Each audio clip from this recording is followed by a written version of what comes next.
Hello, hello, hello, everybody.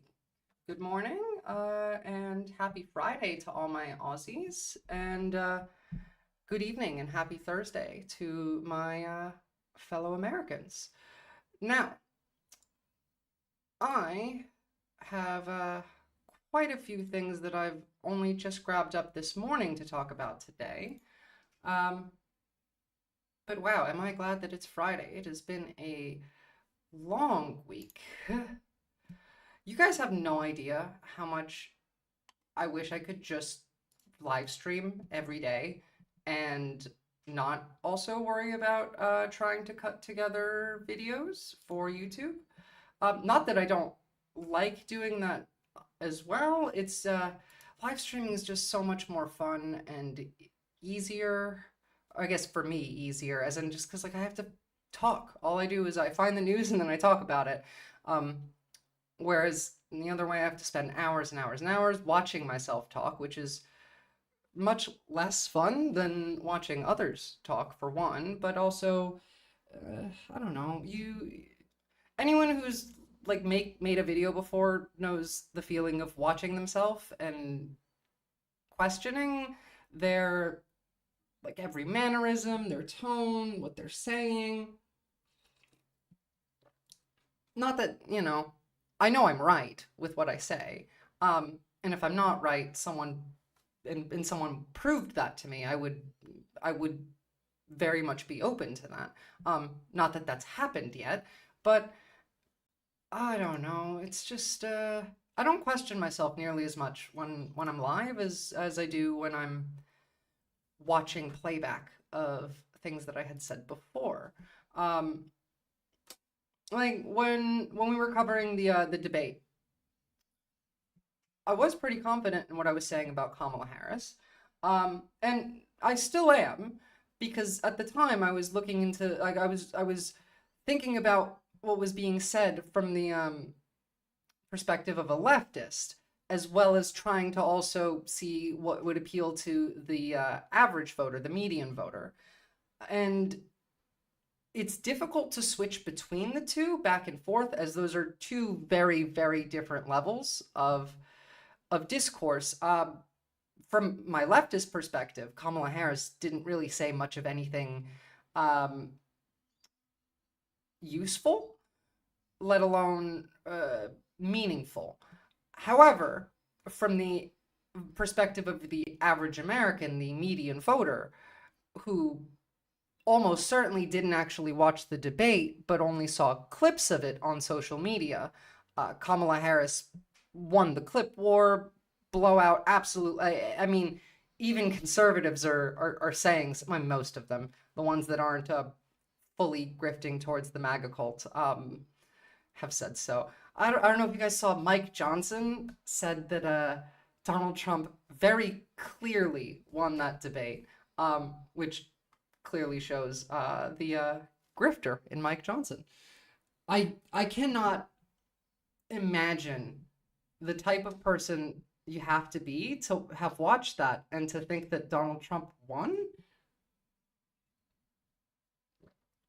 either on any level, whether it's a substance level, whether it's the clip wars.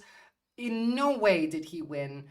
He got absolutely baited, actually, and fell for all of it. I mean, the debate was over from the moment that Kamala Harris said that people leave Trump rallies early because they're boring. You could see it in his face. I mean, he malfunctioned. You could see he was twitching, glitching like a robot. And then from that point on, the entire rest of the debate, most of what Donald Trump said when he wasn't uh, making the most broad and absurd claims in the funniest fashion possible, it was mostly just him defending his ego. Um, and you could see the smile on Kamala Harris's face, in fact, she after she noticed that he took the bait for the Trump rallies. I mean, that was the immediately following that moment is when Trump said the famous "they're eating the dogs" with his very New York accent. that has now obviously become a viral sound that has been mixed and dubbed with musical tracks and is it's quite funny. And a lot of these musical tracks are kind of bangers. I mean, they slap. I'm sure we've all seen the big one on TikTok that everyone has been doing duets of, at least not on TikTok, but on Twitter at the very least. Um, I wasn't prepared for how fast that would blow up, and like I said, from the substance standpoint, her like Kamala Harris's message throughout that debate was empathy. It was I care about you as the American people, and this man only talks about himself, which I thought was a good message, but it wasn't substantive in that she didn't really explain much of what she would do to help the average American. Not that she didn't. She did mention the child income tax credit. Sorry, the first yes, the child income tax credit, the first time home buyers, $25,000 down payment deposit ideas. She has some good ones, but again, much of that isn't going to help the average American. What is the hundreds of thousands of infrastructure and manufacturing jobs that not only have they already created under Biden and Harris, but that she continues, or at least she plans to continue to create. Um, Whereas, obviously, on the other side, Donald Trump wants to deport uh, at least 11 million immigrants, which would be financially ruinous for the country. I mean, talk about a quick way to make everything in the supermarket go up in prices for everyone that was complaining about inflation and arguing with me throughout the debate that inflation is not down because goods at the supermarket still cost more than they used to, even though those things are very, very lightly related at this point, and the inflation isn't what's keeping those prices up. Regardless of what you show these people, when you bring up data and you bring up graphs and you can bring up any accredited organization you want, the moment that it disagrees with their mindset, with their perspective, their ideology, they'll instantly ignore it. Uh, I mean, we were talking about immigration because, obviously it was a pretty major part of that debate. And even statistics from Department of Homeland Security, the DEA, the FBI, in aggregation of all of these different agencies, they just instantly will revert to, oh, but how can you trust, the FBI, and how can you trust the Department of Homeland Security? I mean, even Trump said it at the debate when the moderator fact checked him and said that the FBI. Uh, it was regarding crime when Trump was saying that we have these waves of crime and crime has never been higher in the U.S. and crime is actually down statistically. And we can see that if you look at any amount of data or really just go outside and don't get your news from somewhere like Fox News. It's very clear that crime is going down. But even when fact checked, Trump at the debate argued that no, the FBI is defrauding this, that, and this with no evidence of such. Um, but what are you gonna do? You just can't argue facts with Trump supporters anymore. And just because they don't actually want to listen to the facts, that's the only reason. It's not that they're it's not that they're too stupid to understand the facts. They're too stupid to care what they say. Is the way I'll put it. Um, but yes, okay. So we got a decent amount to get to. Let's start with something light and start with some Australian news. Facebook admits to scrapping every Australian adult user's public photos and post to train, scraping rather, not scrapping, to post to train AI with no opt out. Now, we talked about this the other day. AI companies are regularly stealing not only content that you or other content creators are creating and putting out on the internet, as well as authors, musicians, literally anyone that they can. In fact, we have several lawsuits pending in the United States over this. But on top of that, they're also using the user data of essentially all of their user base that they can to train these AIs with. Now this is just Facebook, and this is Facebook in Australia specifically. However, it's not just Facebook. I mean, obviously, Facebook is part of Meta, and Meta would be doing this for both Instagram and Facebook users.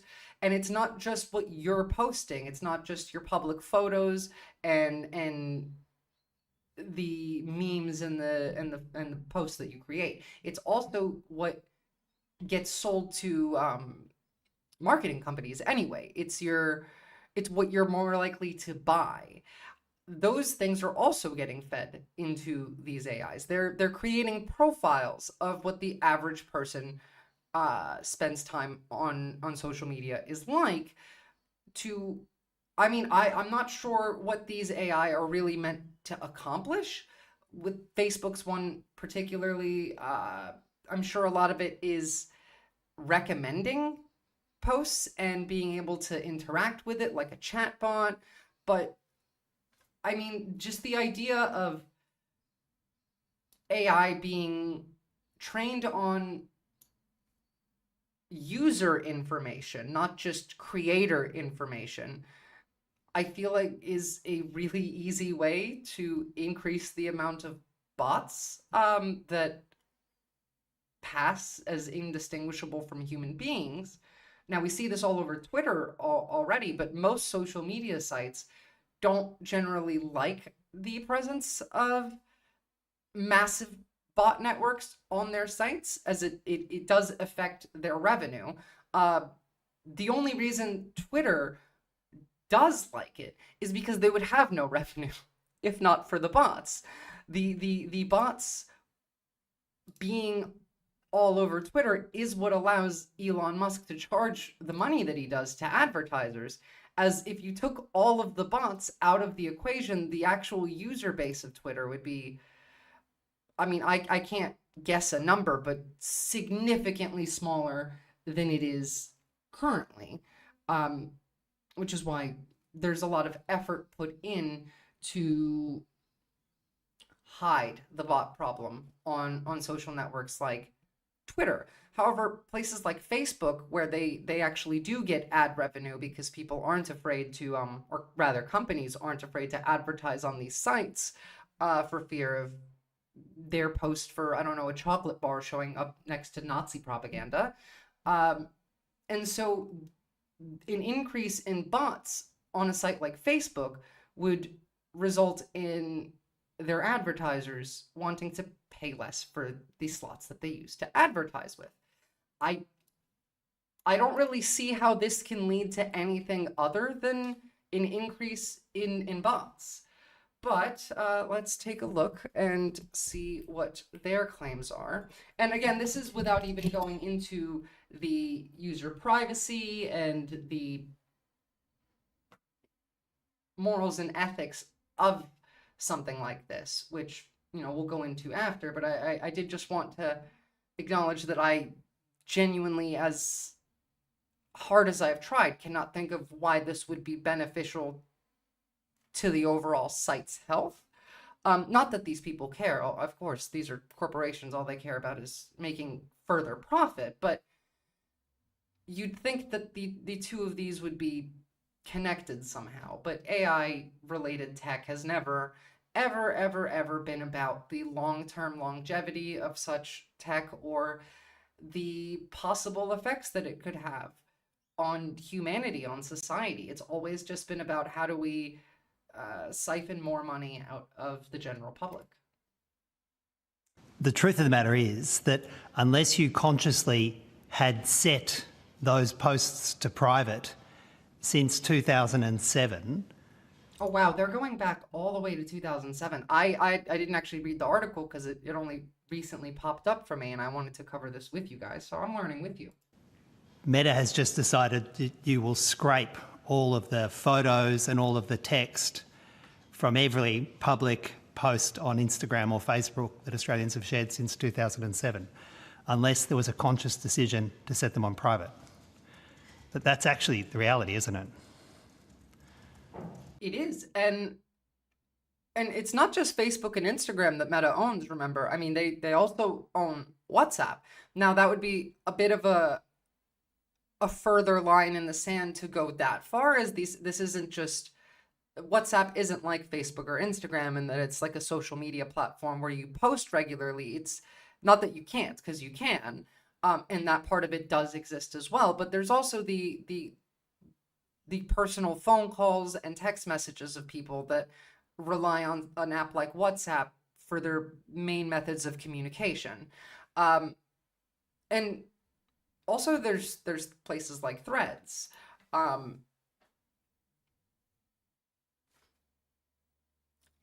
Look, as we keep going on, it's becoming increasingly obvious that every single company will try and shove AI tech into whatever their platform is in some way, shape, or form. And they don't care about the ethics of it. They don't care that they're stealing from people. Because again, what an AI is, there is no such thing in our current time as real artificial intelligence. We haven't invented that yet. What we have are large language learning models that take in information that has been created by humans and learn to mimic and replicate what those humans created in order to create something generally shittier but similar enough. And this is why we covered in that last stream regarding the artists, the authors, the social media influencers, and all of these overall groups and unions and organizations that have been even journalists suing companies like OpenAI and Microsoft for theft of copyright, for one, but also just there was, I believe it was thousands of authors were part of that lawsuit for I think hold on, let me actually pull it up. I don't want to just paraphrase myself, but it was an immense amount of content that was stolen just from the author lawsuit alone, not counting any of the musicians or the content creators. Let me pull it up. Here we go.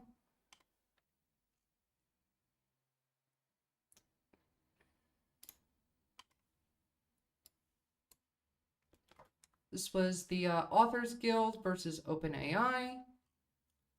We had it in here.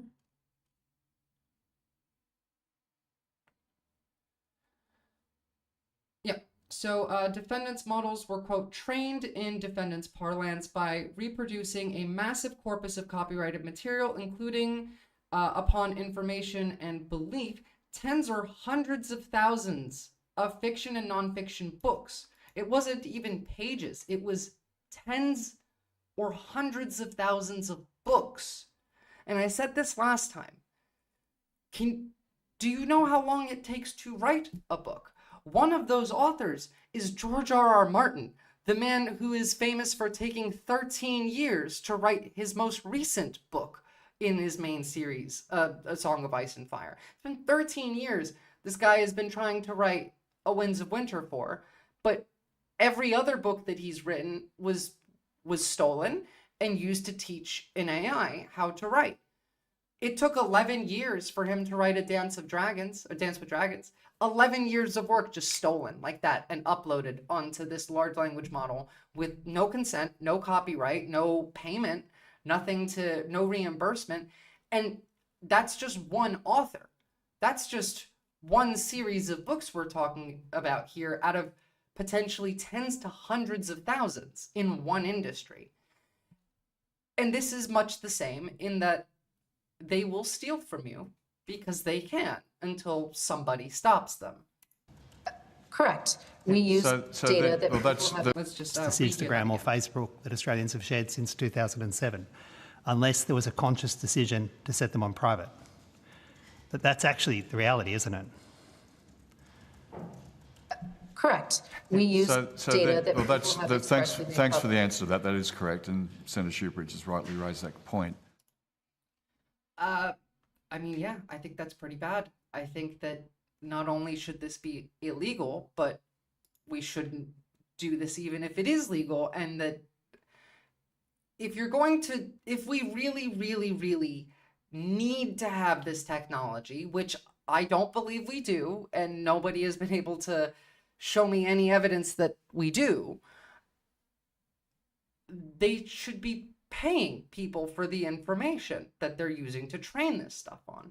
Now, why aren't they? Well, because no company on earth could afford to pay for the amount of data that it takes to train an AI, a large language model. I mean, this is just going back to 2007 of Facebook posts and Instagram posts, and this is one section of one company's AI training.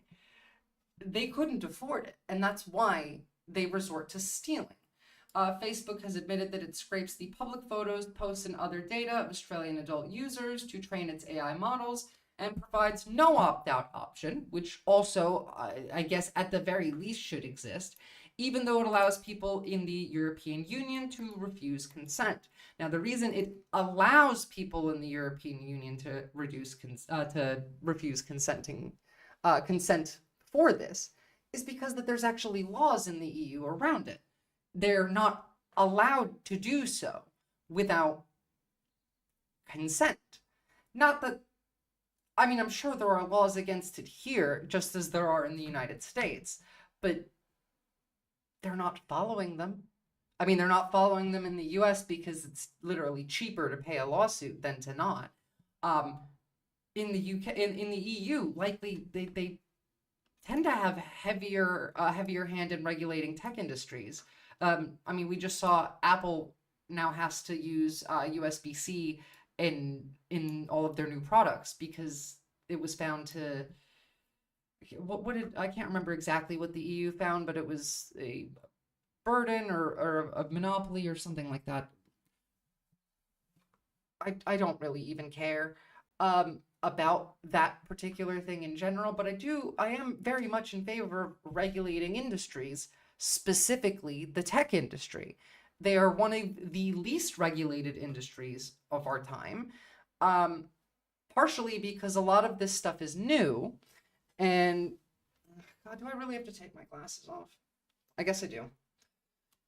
I messed up where the placement of the light was, and I can't be bothered to try and fix that right now. So I'm sorry for the little bit of shine on my face. Let me see if I can do something about that while we're here. Just decrease the glare a little bit.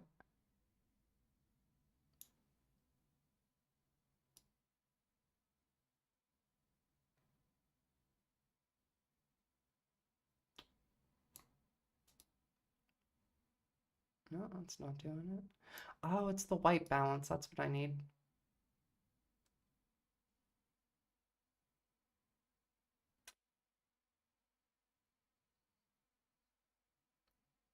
You only have to make it either somewhat blue or somewhat green. That's quite annoying. Okay. At least that's better than it was before, so I'll take it. Where was I?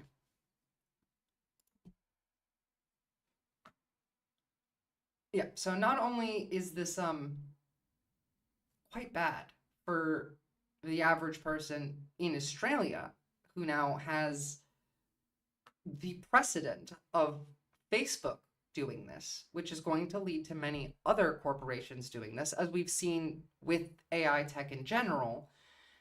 It hasn't really just been one or the other. Every industry has gone all in on this matter. And it's concerning. I mean, AI in general is concerning, and we've discussed at length the many dangers that it has to you personally, to the jobs of many, many people in the world, so many industries that could potentially be automated. I mean, that is kind of the whole point here, isn't it? It's they want these AI, these large language models to get better so that they don't have to pay workers as much. Uh, could you imagine if suddenly your reception job was just gone? I mean, most reception jobs could already be done by something like ChatGPT, especially one of the newer paid versions of it. A lot of receptionists use it to do their job now. It's we're not going down a good path here. Meta's global privacy director, Melinda Claybaugh, was pressed at an inquiry to whether the social media giant was hoovering up the data of Australians in order to build its generative artificial intelligence tools, and initially rejected that claim. Labour Senator Tony Sheldon asked whether Meta had used Australian posts as far back as 2007, to which she claimed, quote, "We have not done that." That was quickly challenged by Green Senator David Shoebridge, and to which we watched that quote. Interesting how within 2 sentences you can go from, "No, we've not done that," to, "Yeah, that kind of is what's happening." But that is their job. She is there to lie. I mean, that is why she's at Parliament in this hearing, is to lie to Parliament, just as they do lying to Congress. An unexpected byproduct of destigmatizing mental health is it's feeding a conservative talking point that, quote, "more people on the left have mental health issues, though in reality conservatives are just as more likely to live in denial of their mental health issues." Also, hey, Captain, you are absolutely correct, Gamer Jame. This is also not a new thing. They've been doing this for a while. In fact, especially in the United States, it's part of what they're using as their main way of pushing for the hatred against LGBT people. I mean, we've seen many an instance of them referring to queer people as mentally ill, trying to portray trans people as their whole thing as being mentally ill. None of this works, of course. And yes, conservatives are much, much more likely to be living in denial with their mental health issues because conservatives stigmatize everything. The idea of going to therapy for your average conservative is a much more difficult thing to convince them is a good idea than your average person on the left. Your average young person, left or right, is already more likely to value their mental health and to not stigmatize it and to put steps forward to try and better it. However, the older you get and the more to the right you go, the more likely it is for people to cope with alcoholism, to cope with just angry suffering. I mean, how many people do you think that are, whether they're in Australia and are LNP voters who are super, like people who voted for, what was the party? Clive Palmer's party, versus people in the United States who are, MAGA heads. How many of them do you think are actually happy with their lives? How many of them do you think have an ability to feel uncomfortable by something and to sit with that feeling for more than, 2 minutes without having to rip it out of their body with an urgency of, I'm going to die if I have to sit here and feel this? That is a large portion of, why people believe misinformation, because the information that they're getting makes them feel uncomfortable. And so they don't want to analyze it. They don't want to critically think about it. They just either accept it or deny it, depending on how it fits into their worldview. And so, yes, conservatives will constantly say people on the left have more mental health issues. They will also say that, that it's another reason that they will add into their anti-vax messaging of ADHD, autism, depression. These are all on the rise because of, I don't know, people like RFK talking about how it's our food, or it's our medicine, our vaccinations, et cetera, et cetera. Where if you go even further to the right, then it's these degenerates or, socially conditioning people. And none of this is true. None of it, that is how anything functions. However, it's really easy to convince conservatives of that because they don't want to think about it. They don't want to apply it to themselves. So the idea of either, yeah, my kid is neurodiverse because of a vaccine is something to blame the neurodiversity on, because they feel like they need to blame the neurodiversity on something to begin with. They can't just accept a difference in the way that this human being functions and not have to whether it's the type of parent who blames themselves and thinks that they did something wrong that led to their child being, I don't know, autistic or something, or it's the type of parent that wants to fix that child. Fix, in quotes, obviously. A lot of that comes from the language around not only mental health, but of health and around health care. Things like, again, vaccines and medicine. There is so many little like lines that are drawn from this facet to the other. This touches on essentially everything, but the base point of it is, I think, the theory of social contagion that they like to, it depends on who you're talking to, whether they dog whistle it or they don't. It is objectively a Nazi ideology. I mean, it's exactly what the Nazis believed, which is social degenerates will turn the good, upstanding citizens of our nation into degenerates just by interacting with them. Hence the issues of book bans and the attention on queer teachers and queer people in schools and how they get to engage with their life. A lot of it comes from there. It's funny that you mentioned that, Gamer Jam. Actually, they do both, which is again unsurprising for the conservative mind. They believe both sides of that argument simultaneously. Both it is the mental health issues on the left. There are more mental health issues on the left, and therefore that's why the left is crazy. But also, we shouldn't do anything about mental health. We should only get rid of the base problems that are making people leftist to solve mental health. They'll do both ends, where they both stigmatize and destigmatize the idea of mental health in relation to the left and the right.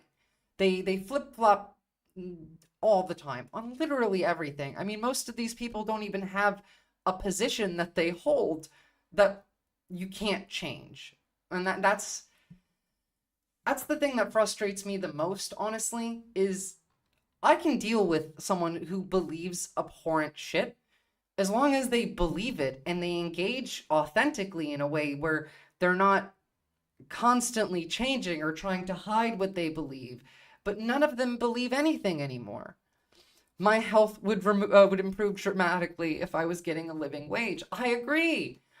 I agree. Everyone's health would. You know what else would improve? Speaking of Australia, I mean, we talked about this when there was the whole debacle of Anthony Albanese and his way of addressing domestic violence against women in Australia. The breakdown of why more people commit domestic violence can be related directly to wages, to the economy. When people are poor and cannot afford food, when people can't afford housing or healthcare, crime goes up. People steal more. When people can't pay their bills and they are stressed, they drink more. When people drink more and have financial problems, they get into domestic disputes more. everything leads back to everything else. Everything is interconnected. We do live in the modern world. And genuinely, every issue that you probably personally engage with from day to day that affects your life could be either entirely solved or mitigated substantially with an increase in wages to a level that is a living wage. And by living wage, let me define that. Depending on wherever you live, whatever country or whatever city you live in, the average amount of money needed to be able to pay for housing, for food, for healthcare, for basic necessities like your phone bill, your access to the internet. All of these are necessities, might I add, because some people will argue with me that access to the internet isn't one. And you try and get a job without access to the internet. Go have a look, see if you can do that in 2024, or literally much of anything. And so, yes, they will do all of this other shit, and they'll talk nicely. I mean, look at Kamala Harris during this debate. I'll give you tax credits. Like, and again, that was good. The child income tax credit in the United States did decrease child poverty by about 40%. But again, that's not a wage increase, and that doesn't help people overall. And it was a first-time home buyer's $25,000 down payment thing. There wasn't anything in there about the overall. I mean, she mentioned raising wages, but nothing specific. We've been fighting for $15 minimum wage in the US for so long that $15 isn't even a livable wage anymore in depending on what city that you're in. This is why labor unions are important, by the way. You'll see on Australian media right now them trashing labor unions, as they usually do. And those are what keep your wages going up. Having strong labor unions has been what has consistently worked for the working class in keeping their wages from either stagnating or declining. Regardless, they don't care about you. Let's get back to this in the meantime really quickly.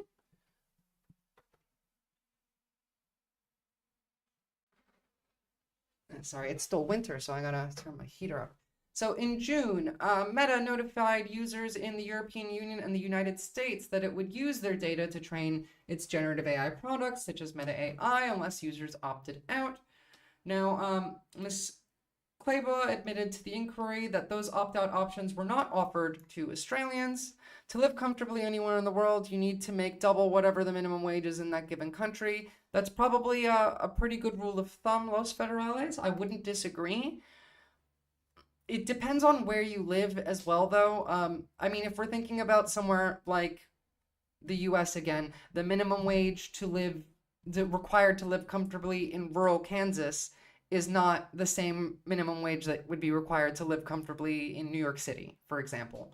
And even double the minimum wage in New York City, or especially double the federal US minimum wage, is not enough, because that's even less than the minimum wage of just New York. The minimum wage federally in the United States is $7.25 an hour. So double that wouldn't even hit the $15 minimum mark. Now, yeah, so fuck AI, fuck Facebook and Meta, they hate you. Another thing that I do want to cover, this began the other day, and we did have a look at it partially and saw what was going on. These are the protests that have been happening in Melbourne for the last couple of days. Now, this is the ABC News report from the day of the debate, not yesterday, because we do have more that has come out since. I believe they're still continuing to protest today, although it may have finished yesterday, but let's have a look and see, because I have a lot to say about these protests, and I'm not sure some of you are going to like it.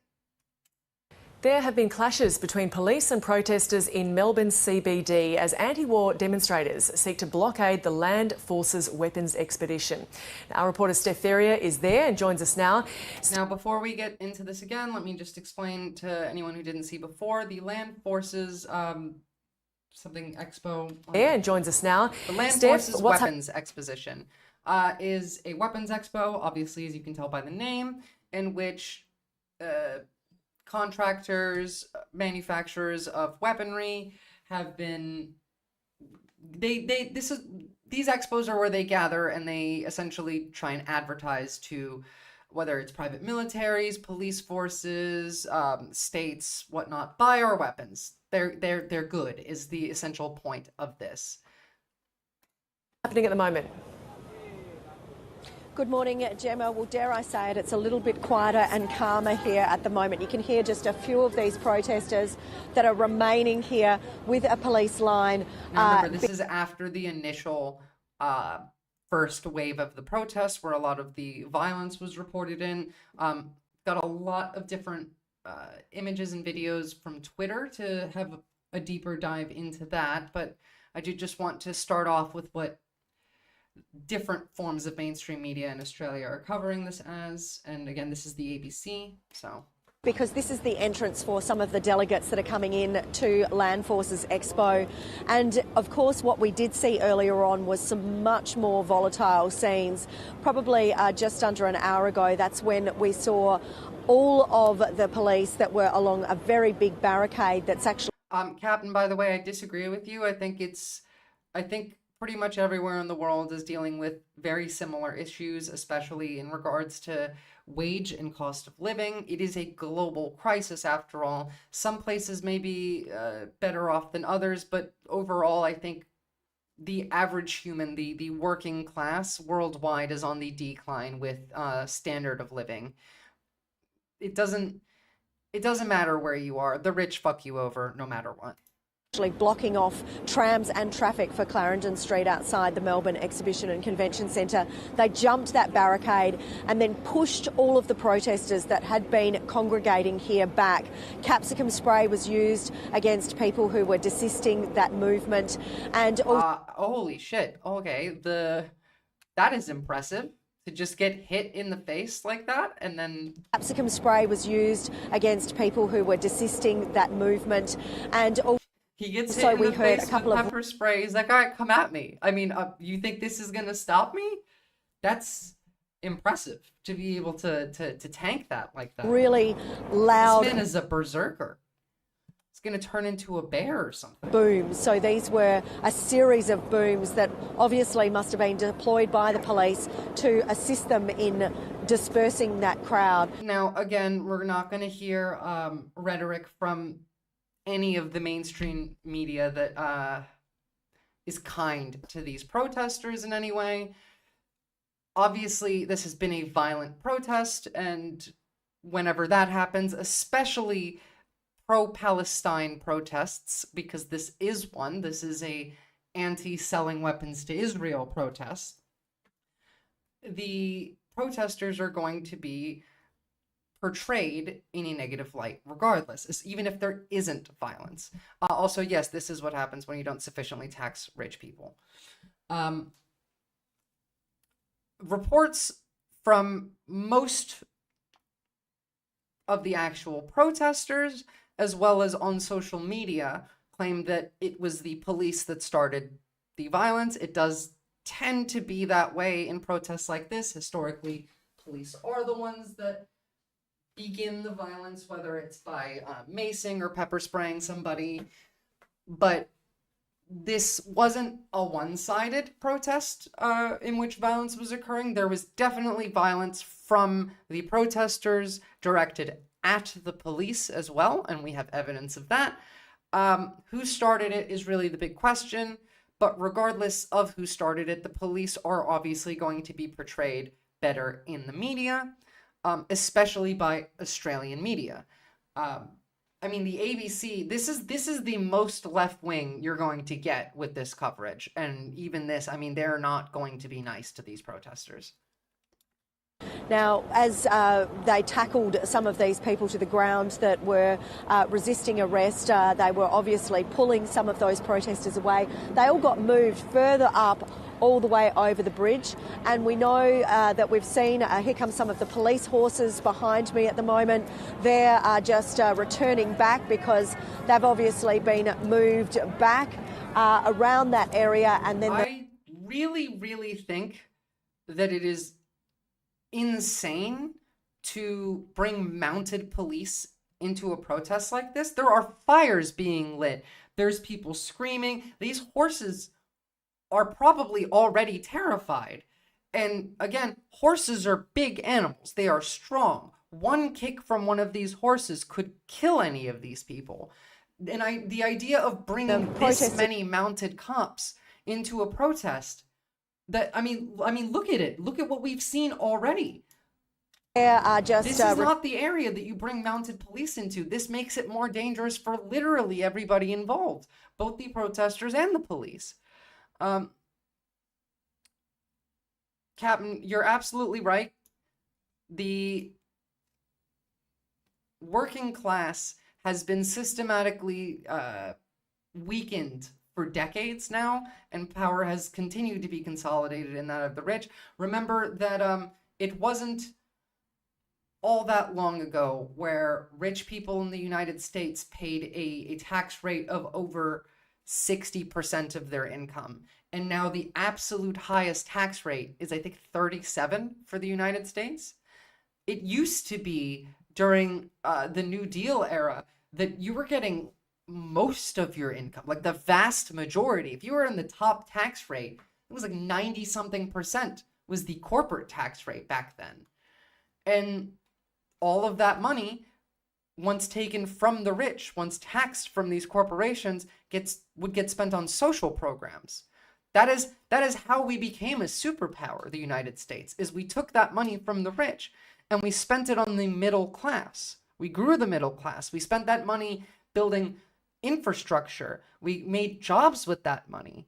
And as soon as we started to cut that, the middle class began to decline. My chair pillow looks like it has a black belt. It does. It'll fuck you up. It's just so that I could take it off like this. I got one back here too for my back pain. It depends on whether I want it low or up high. Although I will say, don't buy yourselves a chair like this. If you want comfort, gaming chairs are not, they're not comfortable at all. This little pillow on my back is the only reason I haven't thrown this chair in the bin and gotten a regular office chair already. Even that, like, it's still a regular office chair would still be better. I don't want to spend money on it. Moved back around that area, and then the protesters have moved onto the northern side of the CBD's like I said, this is Yarra ridiculous. Banks. But just here at the moment, CBD's Yarra Banks. But just here at the moment, we can see that there are just a small enclave of people here, and they've been basically saying that they wanted to blockade this Land Forces conference, and that's because they say that the delegates here... They say that they wanted to blockade the Land Forces Expo, and they say it's because the delegates here are in favor of Israel, not that that is actually what occurred. And the chiefs of some of these military and defence organisations have blood on their hands, particularly with what we're seeing happen overseas. And honestly, the fact that they're even saying it shows that this is the better of the media. I mean, we're gonna see. I haven't got Sky News on the docket today because I can't physically withstand that right now, but I do have 9 News, which is supposed to be on the left, and it surely isn't. The deaths of many thousands of people, and they don't want to see anybody profit from that. And so they have not just been here with some of these quite angry scenes out the front of what is colloquially known as... We could skip the rest of her analysis on it and start taking a look at what actually happened. So Hamas supporters start smashing up small businesses in Melbourne. Australian police immediately charged them with pepper spray. Now, obviously, this is from a account that is wow. I support liberal democracy, oppose fascism, communism, and jihadism. Just a very clear stupid lib. But let's have a look at the video that they have claimed that this is Hamas supporters. Surely just because this person is wearing a keffiyeh and that this is a pro-Palestine protest. Again, just like in the United States, if you protest Israel, you're a Hamas supporter.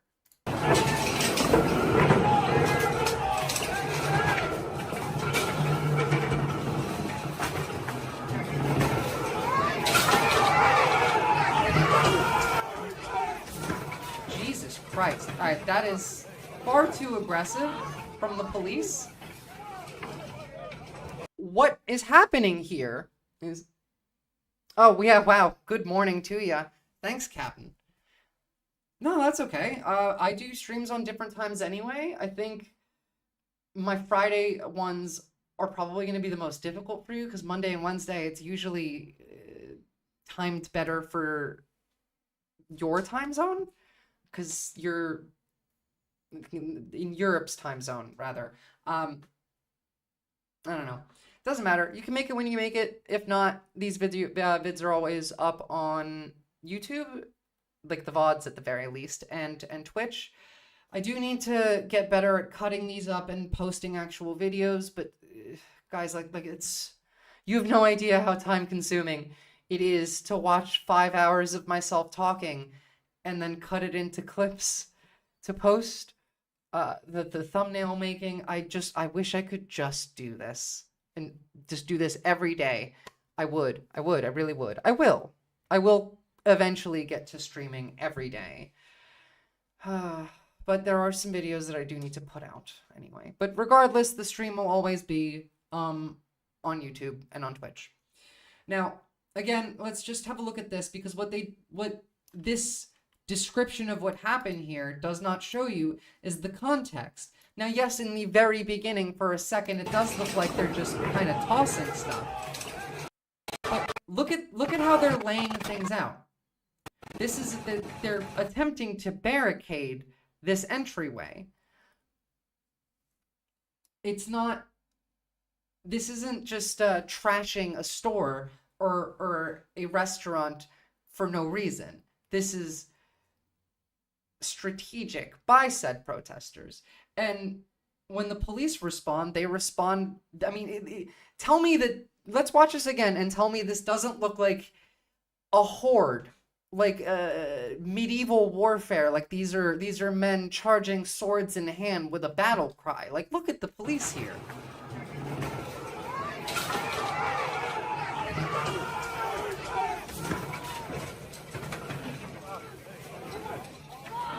Although I do have to say, it looks quite funny to see them running in full speed and then have to stop and awkwardly put their arm out to spray. But again, these cops have came in here way too hot. This description is not accurate, and we're going to see quite a lot of this. It's heartbreaking and utterly incomprehensible. People are standing up, risking everything to protest the sale of weapons that have slaughtered millions, leaving families torn apart and lives shattered. Instead of being celebrated as the heroes they truly are, they're met with violence, hit, pepper sprayed, shot with stun grenades and rubber bullets. How's this happening? Well, obviously there's humanity being... This person is trying to use humanity, like the empathy of humans, to try and understand what's happening here, but it doesn't have anything to do with that. This is the job of the police in the way that there's... I mean, this is the whole point. Now, before we get any further, I just want to make something clear. I support these protesters. I am incredibly proud to see that even nearly a year into the genocide of Palestinians, that there are still those, even all the way in Australia, that will stand up, that will risk their lives and their safety to protests like this. And believe me, they are risking their safety, because even what I am saying right now, these words, can be construed as illegal under Australian law. And we're actually going to get to that after we're done looking at this protest. But I don't support violence. I don't think you need violence to start the revolution.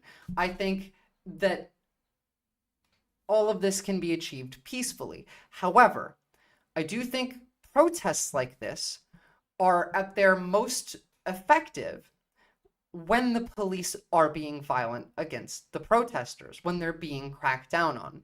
That is when they're the most effective. That is when they rile up other people to show up to new protests. That is how protests nationwide spark up. And we saw this in the US with the college students being, attacked and assaulted by the cops there. And it's still continuing to this day. There are still college students that are protesting for Palestine. There are plans for larger ones of organized protests.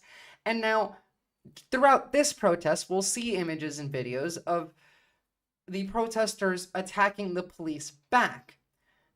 And as much as it is difficult to not, and as much as it might feel wrong, don't do that. Don't, because it plays into their narrative. They want you to do that so that Sky News, that 9 Fairfax, that grifters on Twitter can take clips of it and then post it as, oh, look at these Hamas supporters attacking the police. It's the same reason as don't punch the Nazi when you see them, when you're at a protest and Nazis show up. We saw this in Melbourne as well, actually. Earlier in the year, there was a protest there for something I can't quite remember, but American Nazis showed up wearing shirts that said right-wing death squad, and it incited and the Nazis themselves instigated by rhetoric a fight with one of the protesters, and then that protester punched the Nazi, and there you go. We have images of the media of protesters clash with the police instead of just Nazis appearing and looking terrible as they are. What's your question, Captain? But let me finish this as well before we get to that. Nazis look fucking terrible. Everyone hates Nazis. Nobody likes them. So when they show up to the protest, just film them. However, if you go and you hit the Nazi, as is the meme, punch the Nazi, if you do that, then you give people the opportunity to think of, oh, which is worse? Is it Antifa or the Nazis? Or is it, why are the protesters attacking police by media that doesn't want to inform on the presence of said Nazis or the full context of the situation? Don't do violence in public at the protest. Just don't do it. Go there, have violence done onto you, as much as it sucks, record it, but don't do it back. Meanwhile, Nazis and Zionists stand with Zelensky and Netanyahu because Australian ideology, reality is. The Nazis and the Zionists do stand with Netanyahu. I would argue that most of the Nazis, as well as half the Zionists, are there. The Nazis are kind of split on Ukraine because Nazis really like Russia, because Russia is one of the foremost funders of right-wing fundamental ideology and one of the main distributors of such thought around the world. But also, there was the original base argument of Ukraine is Nazis and Russia wants to denazify Ukraine, which they used as their justification. And so the Nazis are a bit split with Ukraine. I'm pro-Ukraine. I'm anti-Nazi regardless. With Israel, Australia has not much of a choice in what they get to say. Australia as a whole, if we're being honest here, is kind of a U.S. colony state, especially in terms of the media coverage and how it portrays pretty much everything. we don't have media here that doesn't immediately take talking points from American media. Even, I guess, even the ABC that we watched, which is the Australian Broadcasting Corporation, there's been an incredible amount of controversy there, which had something to do with their director stepping down as they worked with the Murdoch media or something. What? Russia White, really? Please be coherent. I'm not reading that. I have no idea what the fuck you're talking about. Getting back to the topic at hand. This is the most effective that protests are going to be, when police are coming at you like this and arresting you and assaulting you. Look at this. This cop just pepper sprayed someone that they already have arrested and are walking.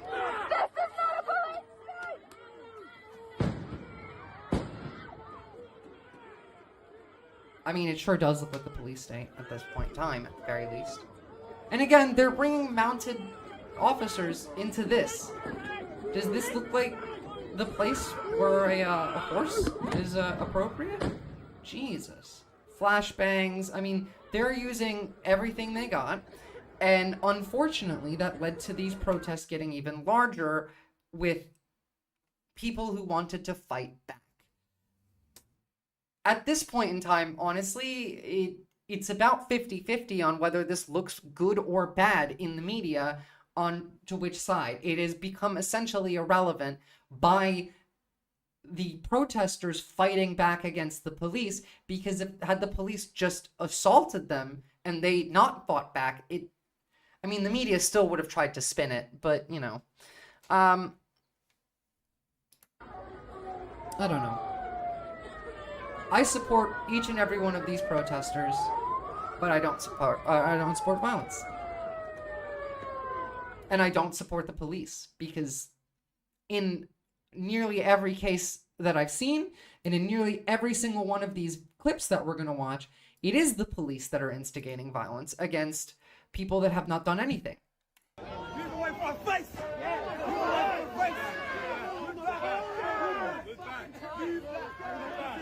I think all that man was doing is recording and talking, obviously. And this cop angrily has to push him, get out of my face. He's you can see by his posture and his body language how clenched his jaw is. I mean, like, yes, this is not a safe place right now. Obviously, this is a protest. There are fires being lit, but he is ready to go. He wants to knock someone's teeth in. He's not looking to keep people safe. They're not. The idea that the media is pushing that the police arrive to keep people safe is just not true. Because look at these people. They're here for a fight.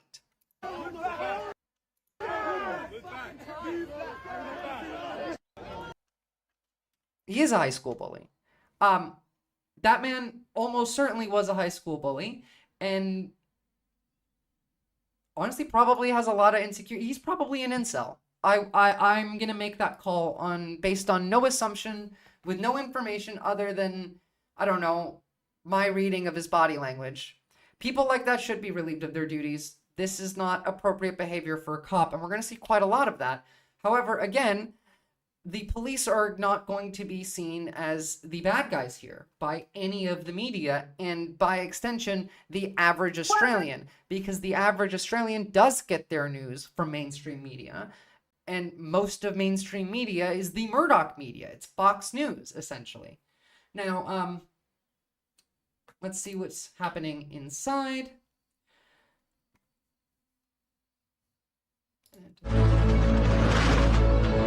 Inside Australia's largest weapons fair, a glimpse of the latest lethal technology. And Scythian secrets, you have no idea what you're talking about. There's no communist Chinese influence in this country. Jesus Christ. People learn, please. China's not even communist.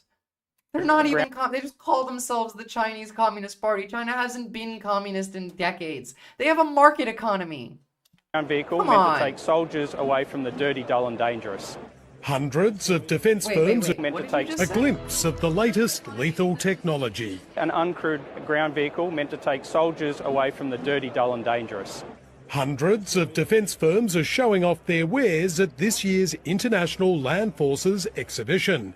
Inside Melbourne's Convention Centre, several Israeli companies trying to sell weapons to Australia that are battle-tested in the Middle East. Oh yeah, battle-tested Israeli weapons. I remember that. That was I love hearing takes that I just randomly popping up. No, I agree with you. People are dumb. This is fucked up though. They're marketing these weapons as battle tested. Who is Israel battling? Well, sure, Hezbollah a little, but it's mainly just been the bombs that they drop on Palestinian civilians. These are drones and bombs. Look at how many brown people we blew up with our weapons. Please buy some of this. To bring our experience from our region and our knowledge and the know-how from the last 3 and 4 decades. Senior military officers from across the world are also here to exchange ideas on improving land warfare. Now, that is the basis of why these protests have been occurring. Have I ever said that I like Mao? Ever? Captain, you've been here. Have I ever expressed pro-Maoist sentiment? You don't even know what a communist is, Scythian. You define communism to me, please, without using Israel, using your own words, because I will know. Define what you think communism is to me right now, please. And if you fail, you're getting an hour off. I don't care. Now, while we wait for that, let's see some more police violence. Yay. Shut it down! There's a weapons conference in this news! Shut it down! Shut it down! Hey, Shane! What the fuck is wrong with you? She was blowing bubbles. Bubbles. Shut it down! Shut it down! Hey, Shane! What the fuck is wrong with you? Shut it Genuinely, down! what the fuck is wrong with them? They're bubbles, man. What do you think? There's like poison? Is Hamas engineering bubbles that have, I don't know, not arsenic, what was it? Starts with an A. What's that one that this is gonna bother me? Hold on, I need to find it.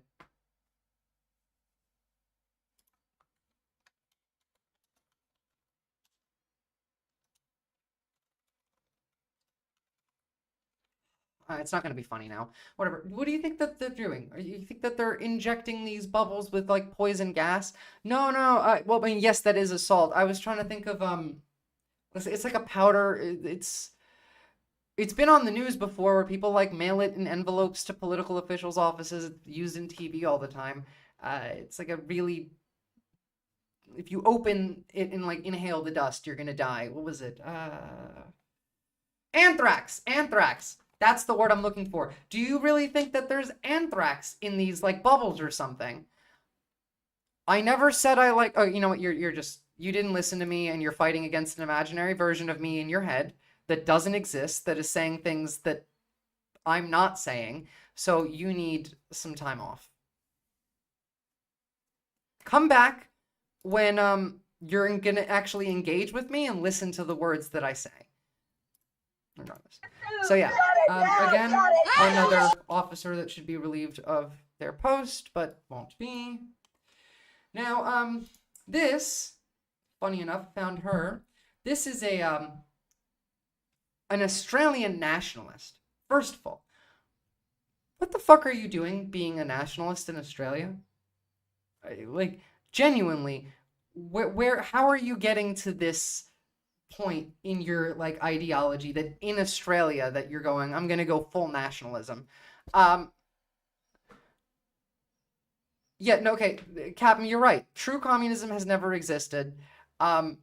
Communism isn't even like worth fighting for right now. It's such a giant amalgamous goal of so many other things. Like, it is not gonna happen in yours or my lifetime. Socialism is much more worth advocating and fighting for, because you don't need all of socialism to be enacted at once. You can institute pieces of it and slowly better the lives of people. And I get called a lib for talking about gradually building up power, but that's the thing. To make changes like this, you need power. We need socialists to gain power, leftists in power. This guy talking about Mao and communism is like poisoned in the brain. Their brain has melted from being on Twitter.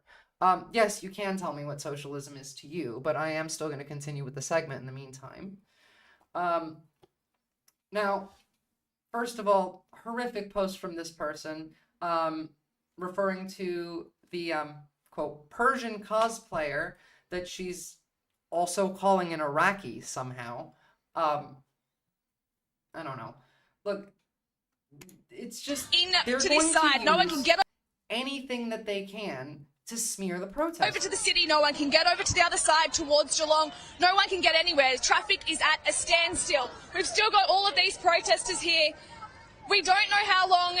There has obviously been some clashes. Now, she's quite funny. She's just sidestepping. She's not doing anything. But of course, since she's wearing she's wearing fatigues for the Australian Air Force with clown makeup, it's going to piss off quite a lot of Australian conservatives.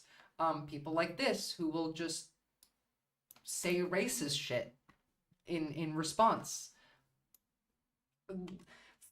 The ideology of the right wing really is international. It's funny, for the group that yells about globalists all the time, no matter where you go in the world, they believe the same fucking thing. All the way in Australia and all the way in America. I'm sure even in Israel, they believe the same things. I think mainly the only difference really would be that that Israel isn't also thinking about like the Jews control the media. That's maybe not an Israeli conspiracy theory, but everywhere else, essentially, they're all the same. Socialism is capitalism's friendly cousin that is selfless. I guess to an extent, yeah. I mean, like, real socialism is an economic system that is so different from capitalism that it's its own thing. But you can coexist. A socialist country can coexist around capitalist countries. It would be difficult to arrange that in our current system, but not impossible. And I don't know. I don't really agree if it's like the friendly, selfless cousin, because I don't even really think it's selfless. I mean, a bit, yes, but the idea being that, no, it's not. But the idea of socialism should really, the way that I want to apply it to our reality, I'm not talking about theory here, is that it does come from kindness. It's that the average person should have access to a lot more than they do. Certain things like healthcare, access to telecommunications, access to food, housing, all of these should be rights that are guaranteed by the state to you. That no matter what, you will have a place to live because the government will make sure that you do, using tax money, obviously. In this situation, there is no uber rich. We have taxed them gone. They're gone. The idea is that everyone is equal, that instead of a upper class, a middle class, and a lower class, we just have the working class. It is about the it's about, oh God, I'm really bad at thinking of words today that I usually know. Coalescing of labor. The entire world is the labor class. I mean, the vast majority of it. And I'm not saying we can convince the entire world to essentially unionize, because that's kind of what socialism is. It's just big union. One big union. I don't know.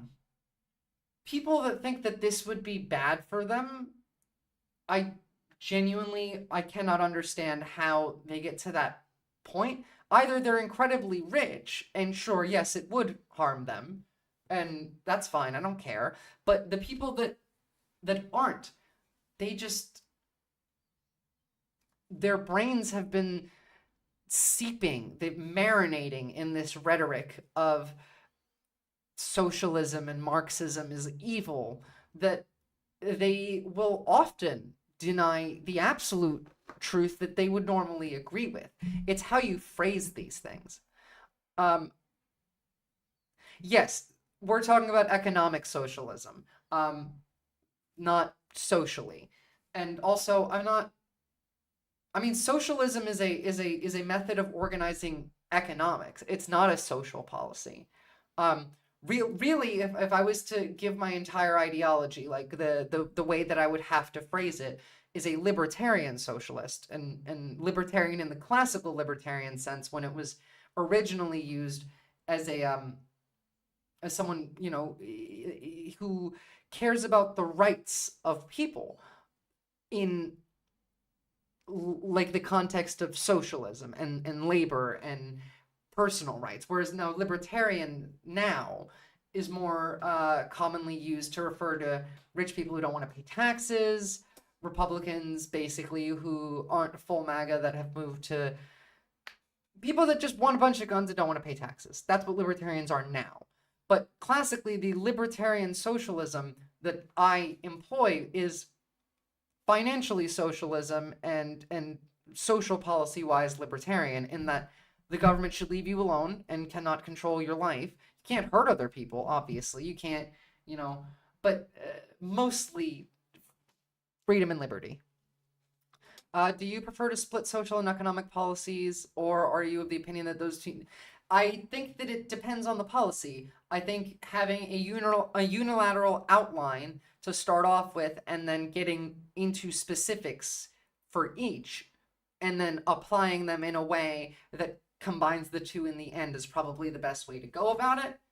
So like, again, start off with a base policy that broadly outlines all of it, and then get the details for each individual part of the plan, of the policy out, whether it's the economic effects and the social effects, and figure out a way in which to apply it that is at the very least not harmful for one, but beneficial for the other. You love this approach because it is the most rational way to make a decision like that, I think.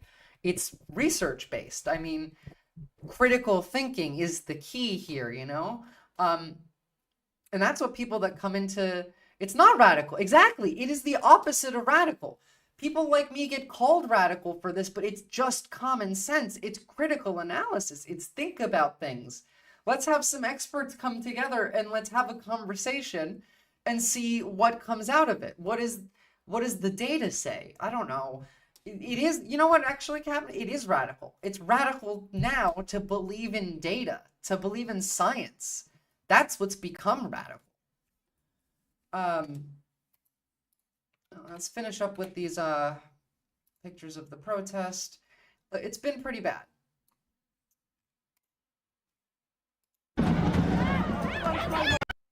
Now, this one is probably going to be the most graphic, so please be warned. All hail, chameleon, our new lizard queen. They're eating the dogs, they're eating the cats, but they're not eating the lizards. By the way, just before we get to this, I have to say, they're eating the dogs has been so stuck in my head that's how I'm answering the phone when my friends call me now. It's just like, hello, they're eating the dogs.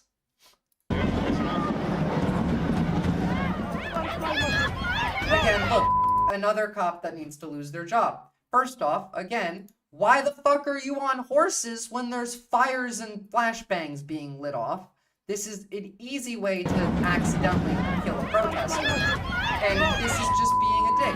These cops are being assholes. They've assaulted the protesters many a time, and even though, like I have said, don't hit the police back, like this guy. Don't do that. This already looks bad. The police violence we've seen here today is totally unprecedented. It would look worse for the police if you didn't fight back. This is how protests are the most functional. This is how they get the most attention, is when the police are beating the living shit out of you and you look innocent. I'm sorry, but that's just how it's always worked. And yeah, poor Haitians, we're going to get to that cheeseburger. I have that lined up too. Actually unwarranted.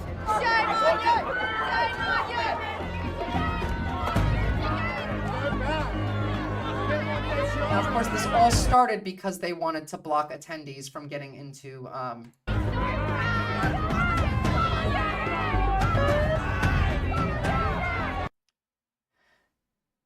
Scythian, did you go touch some grass like you were supposed to?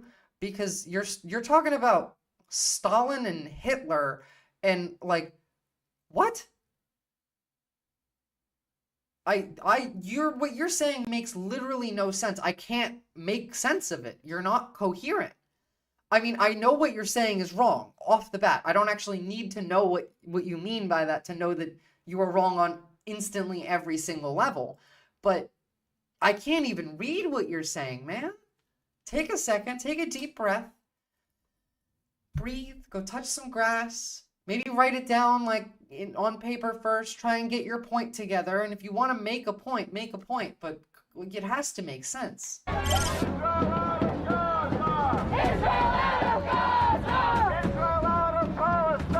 are doing everything that we can to let these delegates know that we don't want this conference to take place here in the city, and we want to make it uncomfortable for them to come here and sign $1 million contracts. Which is, again, this is the best way to go about it, is make them uncomfortable. And this did accomplish that. So I'm proud of these protesters. Put your hands behind your back!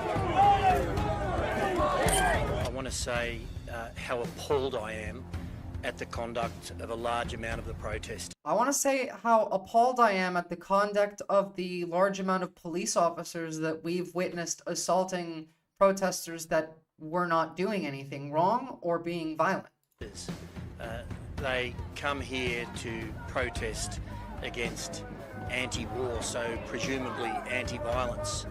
The only way I can describe them is a bunch of hypocrites. They say while showing video evidence of the police attacking people that are not attacking them back. Anti-violence. The only way I can describe them is a bunch. Look, that guy is on the floor crawling, and this cop has to push him anyway. Presumably anti-violence. Anti-violence. The only way I can They're describe hypocrites? them is a bunch of Really? hypocrites. And I'll call them The protesters are hypocrites. And this is what you get from Australian media.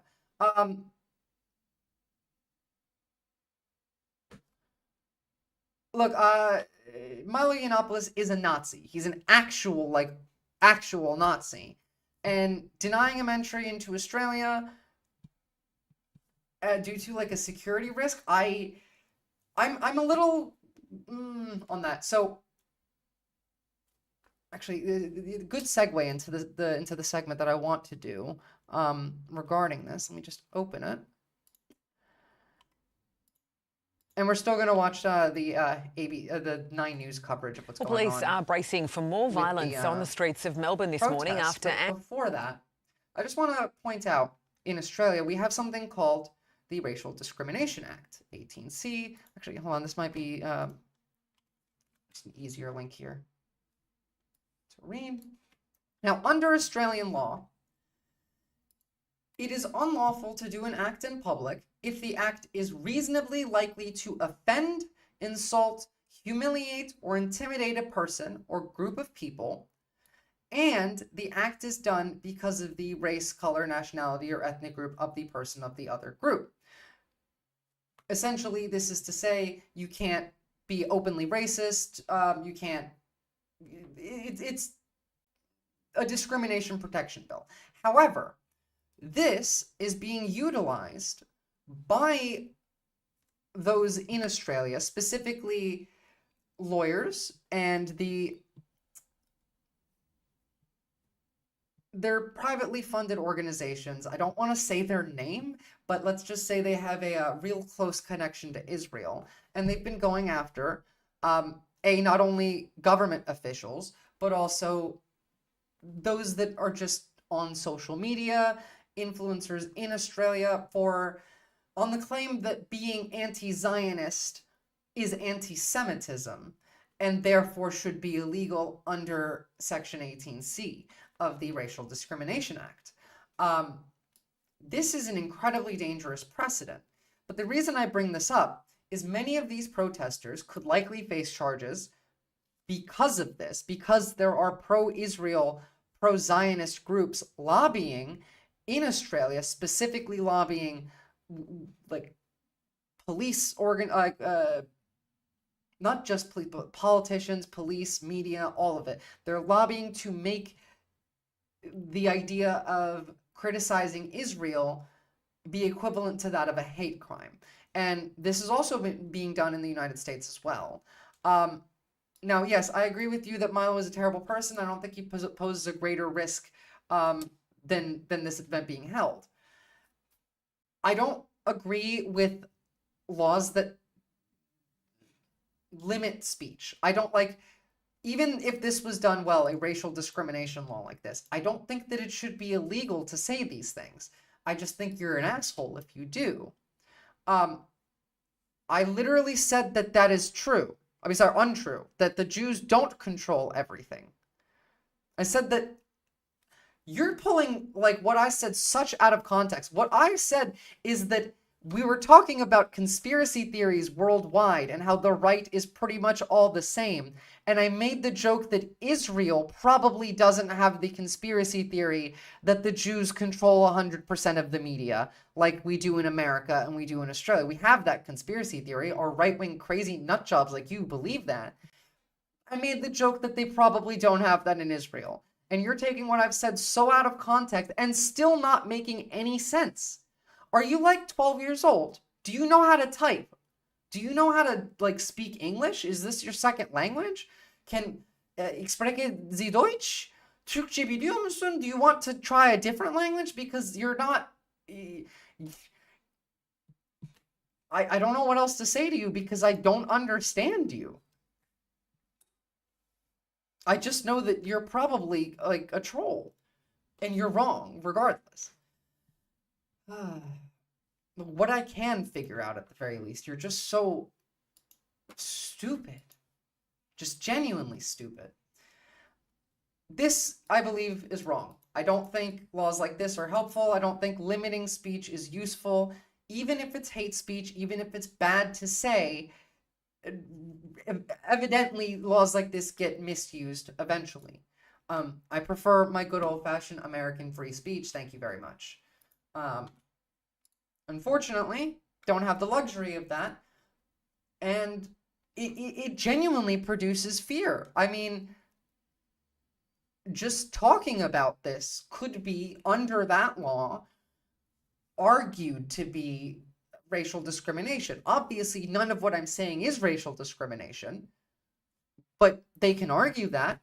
I would argue that they're doing it themselves. They're racially discriminating, is what I would argue, both on Jewish people and against, Palestinians, because the very pro-Zionist groups are discriminatory against Jews. Not all Jews are Zionists. As much as they like to conflate this, as much as they like to pretend that every single Jewish person on the world is pro-Israel, that's just not true. Many of them protest. I've seen many of them at protests. I've gone to my local protests in Adelaide. And all over the world, there are Jewish people that want the genocide to stop. I could argue that the pro-Israel groups that are pushing anti-Semitism charges on protesters are themselves racially discriminating against Jews. The Jews that disagree that this is racial discrimination, I suppose. And that's the thing. Laws like this are stupid for that reason, is there's so many different arguments you can make around it, and it's difficult to get the truth out. Also, I love that little emoticon, by the way, Johnny. It's difficult to get the truth out, and especially with a very incredibly biased media that will jump on board, that is in contact with these groups that are lobbying for greater protections for against criticism of Israel. Anti-war protesters attacked officers, pelting them with rocks and spraying them with acid. Just straight off the bat, again, the spraying them with acid claim I've seen a couple times. I've seen zero evidence of it. But that's how they open. I mean, and this is 9 News. This is 9 Fairfax. Yeah, no, the YouTube comments will make your brain collapse. Don't look at the comments because it's just going on Twitter. This is 9 Fairfax, this is not Murdoch News. This is the middle ground. These are the libs saying this. Well, police are bracing for more violence on the streets of Melbourne this morning. It is almost certainly collateral from their own pepper spray. Anti-war protesters attacked officers, pelting them with rocks and spraying them with acid. She even had a condescending smile.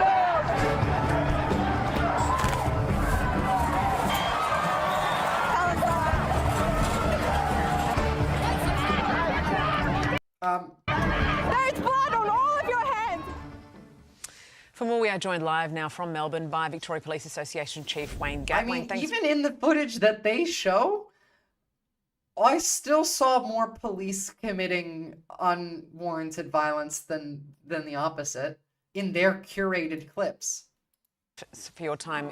All right, let's hear what this guy has to say. God. This morning, really ugly scenes on the streets of Melbourne these past 24 hours. More than 40 people arrested, 27 officers requiring medical treatment. Do you know the extent of their injuries? Injuries of the officers, not of the protesters, again. And again, I'm going to keep saying this. The fact that they had mounted police officers there is so incredibly... it goes beyond just...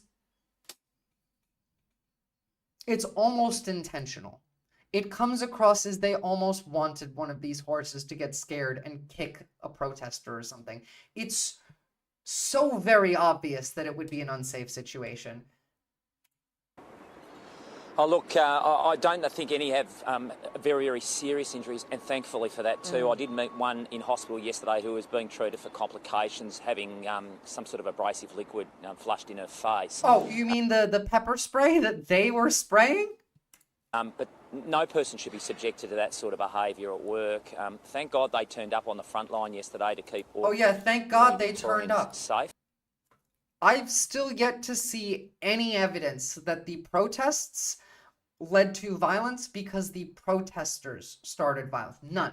But they will make that claim and they will act on that assumption. And if evidence of such wasn't to, like, if evidence of the contrary, that the police started the violence, the very first punch, evidence of that was to come out, they would just switch to a different talking point of the left is being they instigated the police to fight them. I don't know, Iran-backed outside influences with the protest, like the same shit that they pulled in America with the college protest. I will literally bet you money right now, if I was a betting girl, I would say that within 2 days, Peter Dutton or one of the other like top officials in the LNP are going to make a statement that is going to claim that Iran secretly funded the protesters here and there was outside agitators. I guarantee you that if they don't make it in this video, I guarantee you it'll be out in 2 days. Look, many Victorians were simply accosted, and their only crime yesterday, those ordinary Victorians, was coming to work in a shirt and tie, trying to get to their office, and they're being set upon. Thank God those men and women of Victoria Police were there. You simply can't pay them enough for the work that they were doing yesterday. You simply can't pay them enough for the work that they were doing yesterday. I mean, this is disgusting. Yeah, I mean, we all saw those really ugly scenes. The civilians who were caught up in it too, as you mentioned there, Wayne. And I guess the issue really here is... The civilians that they're referring to here, by the way, aren't the protesters. It's the people who wanted to go into the weapons expo because they work there and they like to sell guns. Whether or not this could have been prevented, right? The Chief Commissioner of Police, Shane Patton, yesterday labelled these protesters hypocrites, saying it was supposed to be an anti-violence rally that then turned violent. This whole thing could have been avoided if this didn't happen, this convention. But also, did you have enough resources out there? I think they had plenty of resources out there. This is what you're gonna see. I mean, you're not this. They're not gonna be nice to these protesters. And like I said, had they not attacked back, they still would have been saying these things, but they would not have been as meaningful. If there was only video evidence of protesters getting the shit kicked out of them, it's much more difficult to make the claim that this was the protesters' fault, which they're going to do. They were across always going to the do. country. We had New South Wales Mounties. I've We yet to see a single had New South Wales public pro-Israel order response and support from other actually, jurisdictions as well. I'll say that too. I've yet to see a single pro-Israel protest, like a counter-protest against the Palestinian protest, that doesn't instigate violence against the Palestinian protesters. And I've still yet to see anywhere in the world, a pro-Palestine protest that instigates violence. It's always violence being done to them first. I mean, during the college protests in America, we had that one instance of the girl who attacked a pro-Israel protester, and the entire community, like everyone at the protest at that school, was like, no, fuck that person in particular, like we're not associating with them. And then that was it. Every other case that we saw was the Israeli side instigating violence against the Palestinian side, or the pro-Palestinian side rather, and the police also instigating violence on the pro-Palestinian side and just ignoring the violence that the Israeli side did. We literally watched the Israeli counter-protesters at Columbia University, or actually no, this was UCLA, lighting fireworks and throwing them into the crowd of pro-Palestine protesters as they were barricaded, trying to like stop the police from breaking through the barricades. It's a literal bomb.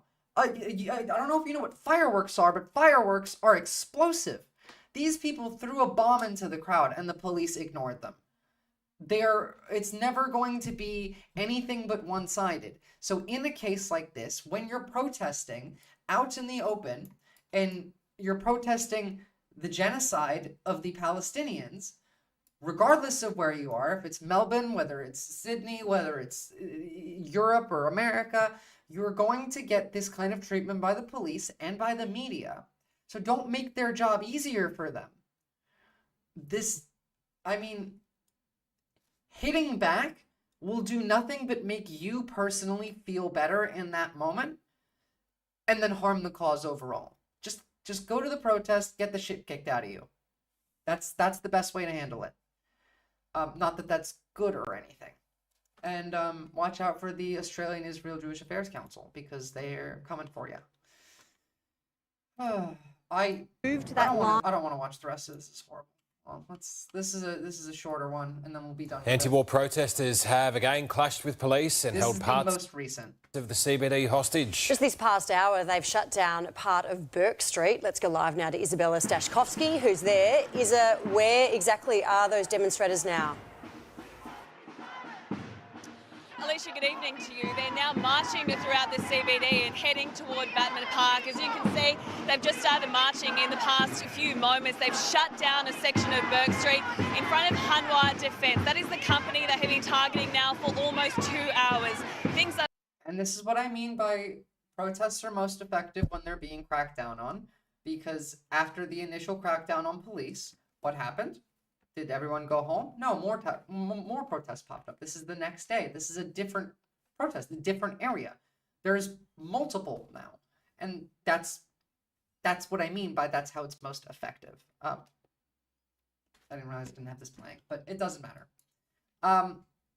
Finishing off with our coverage of Israel and Palestine related stuff. New York City Museum fires 3 employees for wearing keffiyehs.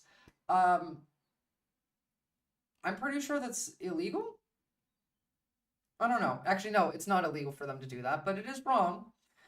New York City's Noguchi Museum said on Wednesday it fired 3 employees after they violated its updated dress code by wearing keffiyeh headscarves, which have become an emblem of solidarity with the Palestinian cause. I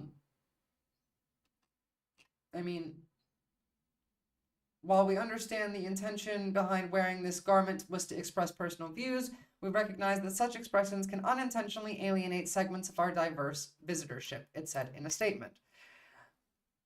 I guess, okay, sure, like I understand that. I don't particularly care. I think it is a you're taking a side by making them take this off. Natalie Capellini was one of the 3 gallery attendants who was fired, took to Instagram to say the museum leadership was weaponizing the term political against the Palestinian cause, which I agree with.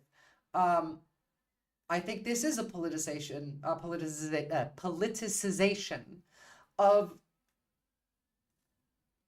these 3 workers in particular for no reason. I don't think anybody going to this museum would care if they had a keffiyeh on or not. I'm sure most people wouldn't notice. Well, I mean, most people that don't involve themselves in politics wouldn't notice. It's just more Islamophobia and the influence of the amount of Zionists that are in government and the amount of money these Zionist organizations spend in the media. And again, a lot of these Zionist organizations, especially in the United States, don't give a fuck about Israel. AIPAC, they're not pro-Israel. They're not even Israeli-led. They're an amalgamation of American right-wing Christian nationalist groups. They fall onto the same side. It's easier also to do a bunch of stuff when you get to call people anti-Semitic for doing literally anything because you're AIPAC. It's always been this way. Like, it's not anything new. They've done this for decades. People often forget that this conflict between Israel and Palestine didn't start 9 months ago or 10 months ago. It's been going on for decades. New York City hospital also fired a Palestinian-American nurse in May after she called Israel's actions in Gaza a genocide during an acceptance speech for an award. I mean, criticism of Israel is being attacked on all fronts. They want to make it illegal for you for what I'm doing right now. They want me to not be able to do this. They want you to not be able to do this because what Israel is doing is so unconscionable that they don't have a defense for it other than let's just make it go away. At this point in time, is like what they want is to at the very least go back to pre-October 7th where it was socially suicidal to criticize Israel. They've through this war have spread anti-Semitism. They have by establishing their belief that Judaism and Zionism are connected and you have to be one to be the other has only served to harm both Israelis and Jews elsewhere. And this is the after effects. This is them trying to pick up the pieces of suddenly, oh shit, everyone in the world hates us. I don't know. Now, this is potentially some good news. The USS aircraft carrier, the USS Theodore Roosevelt, is heading home. Now, this was the second aircraft carrier that was sent into the region. We sent the Biden admin beefed up the U.S. military presence there to help defend Israel from possible attacks by Iran and its proxies to safeguard U.S. troops. Now, we've been expecting some sort of a flare-up between Israel and Hezbollah. I'm still personally, I'm like 50-50 on whether Israel's actually going to instigate an invasion of southern Lebanon. If they do, I do believe it'll be mid-October. But us pulling our aircraft carrier back from here tells me that there's at least good intel that we have of either 2 different scenarios. Because there was a reason we sent a second ship here to begin with. Because we had originally, we had a different aircraft carrier there. What was it called? It was the Dwight Eisenhower, the USS Dwight Eisenhower.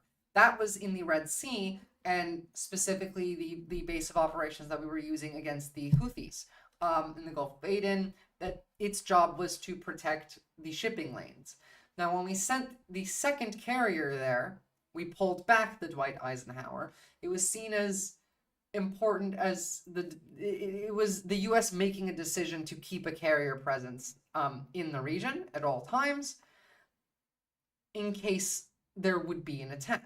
The fact that we're pulling them back now tells me intel either says that no, Hezbollah and Israel probably won't, Hezbollah isn't going to do a big attack on Israel, and either that Israel is just going to leave it how it is, where they, keep launching little flares back and forth at each other, the occasional bomb, or, and this is probably the less likely alternative and the worse alternative, that we have intel that Israel is going to engage in conflict with Lebanon, and that we decided to, this is better for us as Democrats under this scenario, that Biden and the military officials decided to pull back our carrier to not get us involved in the coming conflict there.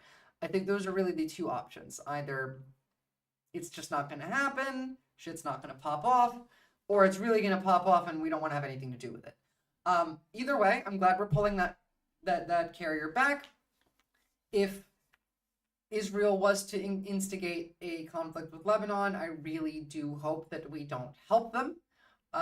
Biden has said many occasions that he will not help them, but Biden has also drawn like 50 red lines that Israel has happily crossed, so who knows. But nonetheless, this is at the very least a glimmer of good news. U.S. Defense Secretary Lloyd Austin had ordered the Roosevelt to extend its deployment for a short time and remain in the region as the Abraham Lincoln was pushed to get to the area more quickly. Biden administration beefed up the presence. I'm sorry, it was the Lincoln and the Roosevelt? I thought it was the Eisenhower.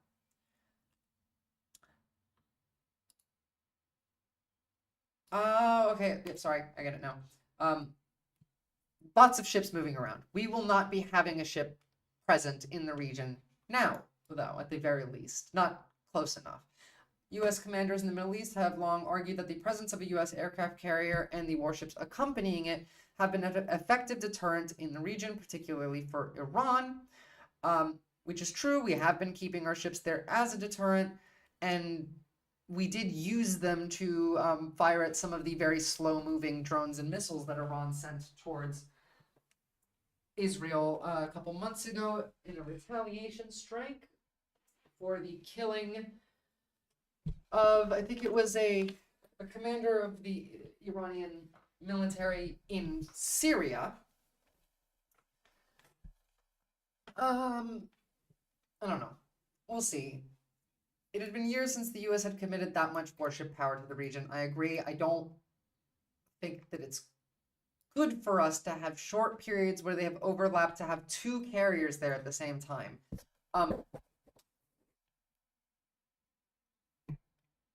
Yes, it's a good deterrent. However, if conflict really did spark in the region, having our ships there and ready will greatly increase the chance of us entering this conflict, which I would rather us not do. I don't think everyone in Israel should get killed, and I don't think they will, because I don't think it'll be like a giant regional war. I think it's just going to be Israel is going to enter southern Lebanon, and they're going to have a bit of a fight, and then they'll chill out eventually. This has happened multiple times. No one wants, the entire Middle East to turn into a war zone. No one wants millions of people dead. I just want the killing to stop. And I think the best way to stop all of the conflict in the region is to, A, get Israel to chill the fuck out. I've said this before. We really need leadership, changed in Israel. And I don't understand, I do understand why, but we as the United States could easily do this and still maintain all of our strategic goals in Israel. We as America care about Israel because we use it as our unsinkable aircraft carrier against Iran. We can still do that with a in fact, we could do that better if Israel had a government that wasn't off the rails, that wasn't crazy, that actually did listen to U.S. officials' warnings and advice and orders, essentially, because we do kind of pay for their safety. They should theoretically do what we tell them to. If it wasn't for us sending them billions of dollars a year, their neighbors would have all invaded Israel well by now. And I don't advocate for that. I don't think we should allow them to get invaded. I don't necessarily think we should be giving them money for weapons either. It's a complicated situation. And I'm not saying we shouldn't defend, I don't know, Israel if there's this giant all-out attack, but we shouldn't do it ourselves. I would prefer us just not get involved unless we're ending the genocide, which I'd love to get involved then. But again, we're not going to be doing that, and that's why I'm not talking about it from this perspective. Don't get me wrong. I am not a Zionist. I'm not pro-Israel. I'm not pro-genocide. But from the American national security apparatus perspective, that's how they're going to see this. They're not going to see it as, if we're there, we can defend Israel, but we enter a conflict then, or if we're not there, we still need to defend Israel. That's the American perspective, at least from the government's perspective. And I don't think we necessarily need to be there anyway, because Israel can defend itself. We've seen that they're trying to sell weapons to Australia, right? I'm sure they have enough to keep themselves safe without us there. Now, let's get to Donald Trump and JD Vance. This is gonna be fun. Let me just open these links and get some of them ready, and then I just need to go pee really quickly. And then we'll discuss a lot of what's going on with immigrant communities in Springfield, Ohio, and Aurora, Colorado, and what the after effects of this debate have been. So just give me a minute, and I'll be right back.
getting some more tea while I'm at it. Can any of you find me, in the meantime, the clip of Kamala Harris calling Trump a dumb motherfucker? Because I would love to see that. I would very much love to see that.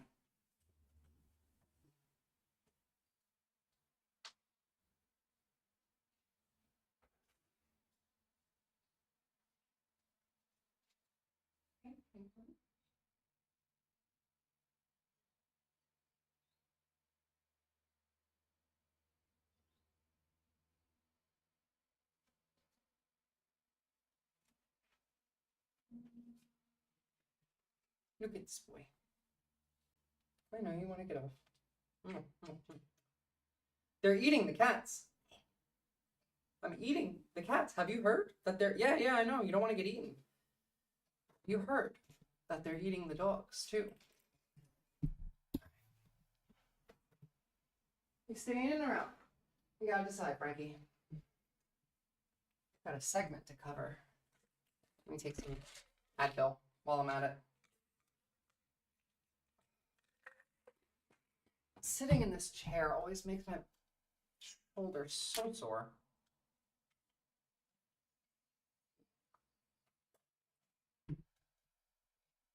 Okay. Now, as we know,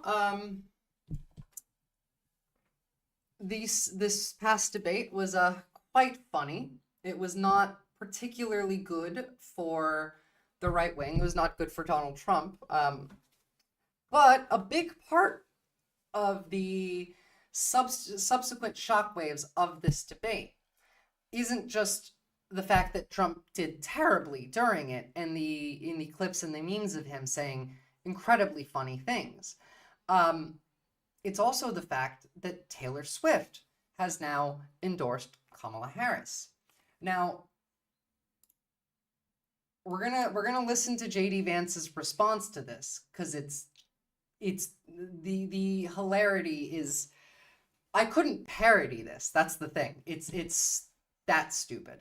But JD Vance specifically is responsible for Taylor Swift supporting Kamala Harris, as we can see in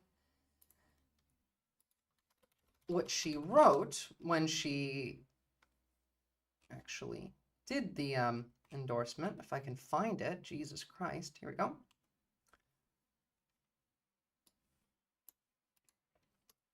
So, like many of you, I watched the debate tonight. If you haven't already, now is a great time to do your research on the issue, and on the issues at hand, rather, and the stances that these candidates take on the topics that matter to you the most. As a voter, I make sure to watch and read everything I can about their proposed policies and plans for this country. Recently, I was made aware that AI of me was falsely endorsing Donald Trump's presidential run and was posted to his site. It really conjured up my fears around AI and the dangers of spreading misinformation. It brought me to the conclusion that I need to be very transparent about my actual plans for this election as a voter. The simplest way to combat misinformation is with the truth. I will be casting my vote for Kamala Harris and Tim Walz in the 2024 presidential election. I'm voting for Kamala Harris because she fights for the rights and causes I believe need a warrior to champion them. I think she is a steady-handed, gifted leader, and I believe we can accomplish so much more in this country if we are led by calm and not chaos. I was heartened and impressed, rather, by her selection of a running mate, Tim Walz, who was made standing up for LGBTQ+ rights, IVF, and a woman's right to her own body for decades. I've done my research and I've made my choice. Your research is all yours to do, and the choice is yours to make. I also want to say, especially to first-time voters, remember that in order to vote, you must first register. I also find it much simpler to vote early. I'll link where to register and find early voting dates and info in my story. With love and hope, Taylor Swift, Childless Cat Lady. The damage that this does to the Republican voting base is cannot be understated. Now, Taylor Swift famously has not been one that endorses any real political candidate much of the time. She usually keeps this to herself. her coming out in favor of Kamala Harris is a pretty big deal, in that there are many people that listen. She's one of the like most popular musicians in the world. A lot of her like base of fans are younger girls. Many of these can't vote, but you know who can? The parents of these Taylor Swift fans, who often take them to concerts, who often watch like that. It's the influence that she has on the kids of people who will vote is huge, because a good way to convince someone, I don't know, no one that's like full MAGA is getting turned by this, obviously, but the middle ground, the undecided voter, which I still cannot comprehend how you're undecided at this point, is swayed by their children quite a lot of the time. And this, I mean, she's the biggest musician that I can think of, like the most famous in the world right now. This is as if it's as if like the Beatles equivalent did this, you know, for the older crowds. Now, obviously, Elon Musk responded to this incredibly creepily with a very rapey sounding. I can't describe this in any way other than very rapey message. It's messed up, but the point here is that this is all JD Vance's fault. Now let's see how he responds to it. Joy? I just want to point out that Taylor Swift has 283 million followers. Oh. And 1 million people have already liked that. Oh, this is a 6-minute video. I haven't watched this, but let's see what they have to say. Instagram post. And it already has 1 million likes, and it only came out during our interview with Tim Wolf? Yeah. It happened a little before he came out. Yes, and it's not even celebrity. She actually, you know, commands a humongous squad of particularly young white women. Exactly what I was saying on top of this as well. White women are like kind of central and key for this election right now. And I mean, it's very obvious that the women, like the woman vote is leaning towards Kamala Harris, but there are still quite a lot of white women specifically that are either undecided or are leaning Trump that could be changed by something like this. And I think it's important to point that out, because one of the places that Democrats have never been able to do well is among white voters, even young white voters, even young white women. Dobbs has changed a lot, but you've also had people like Taylor Swift come in and culturally put forward a version of young womanhood that is super modern, and she has been relentlessly attacked by the J.D. Vance world as. I think, actually, weirdly, I agree with what this pundit is saying. It's not often that happens. Beyond that, I think it's actually incredibly useful for another reason that is somewhat unrelated. White suburban women in America are probably the largest base of crazy MAGA. The stay-at-home moms in Kentucky, in Missouri, probably not Missouri, but like the middle of the country, not full Midwest, not Northwest, not Northeast. It's a very particular subset of the population that lives in suburban communities, that is very the NIMBYs, the not in my backyard type, the homeowners association, the PTA type. These are the white women that are the Hitlerites. Those are the ones that want to ban books in schools. Those are the ones that are, you know, going on libs of TikTok and finding out which teachers to dox. These are the key group that is spreading this. I don't know. I don't necessarily think they're the ones spreading the hatred, but I think they're powering it. It's almost like a fusion reactor of Hitlerite white women in the middle of the country. And Taylor Swift seems to be right on the money here and could potentially shift some of the less crazy ones away from the crazy. And I think that that's incredibly useful. Being a bad role model because she is unmarried. And so she now is leaning into the exact demographic that J.D. Vance relentlessly targets, that he relentlessly disrespects. And she commands so much popularity among her super fans. Also, beyond this, because it was mentioned in like in what she wrote over here, the AI bit. Oh yeah, recently I was made aware that AI of me falsely endorsing Donald Trump's presidential run was posted to a site. I think that's really stupid. Considering she's one of the only people in the world that has ever sued an AI company for like falsely using her image and her material, her copyright, her brand, and has won. She's the only one that I can think of. I think once your kid gets a car, they need to be forced to go back to work. HOA politics is ridiculous. I'm not going to get into that. I don't know much about it. In particular, I don't own a home. I don't know HOA politics, but I do know that the leaders of those groups are often the same type of white woman who's trying to ban books in schools, who's watching libs of TikTok, who's reading them, who's the people who hate like the queers and want segregation. They are the most forward of it. I would actually argue that MAGA men are less to the right of MAGA women. Yeah, see, it's not the teenage fan base, Dizges, it's their parents. And also most women. Because J.D. Vance cannot help but piss every woman in existence off. Now, I did think that this was going to include his actual response. That's a shame. I want to find that now. Hold on. Because that was quite funny.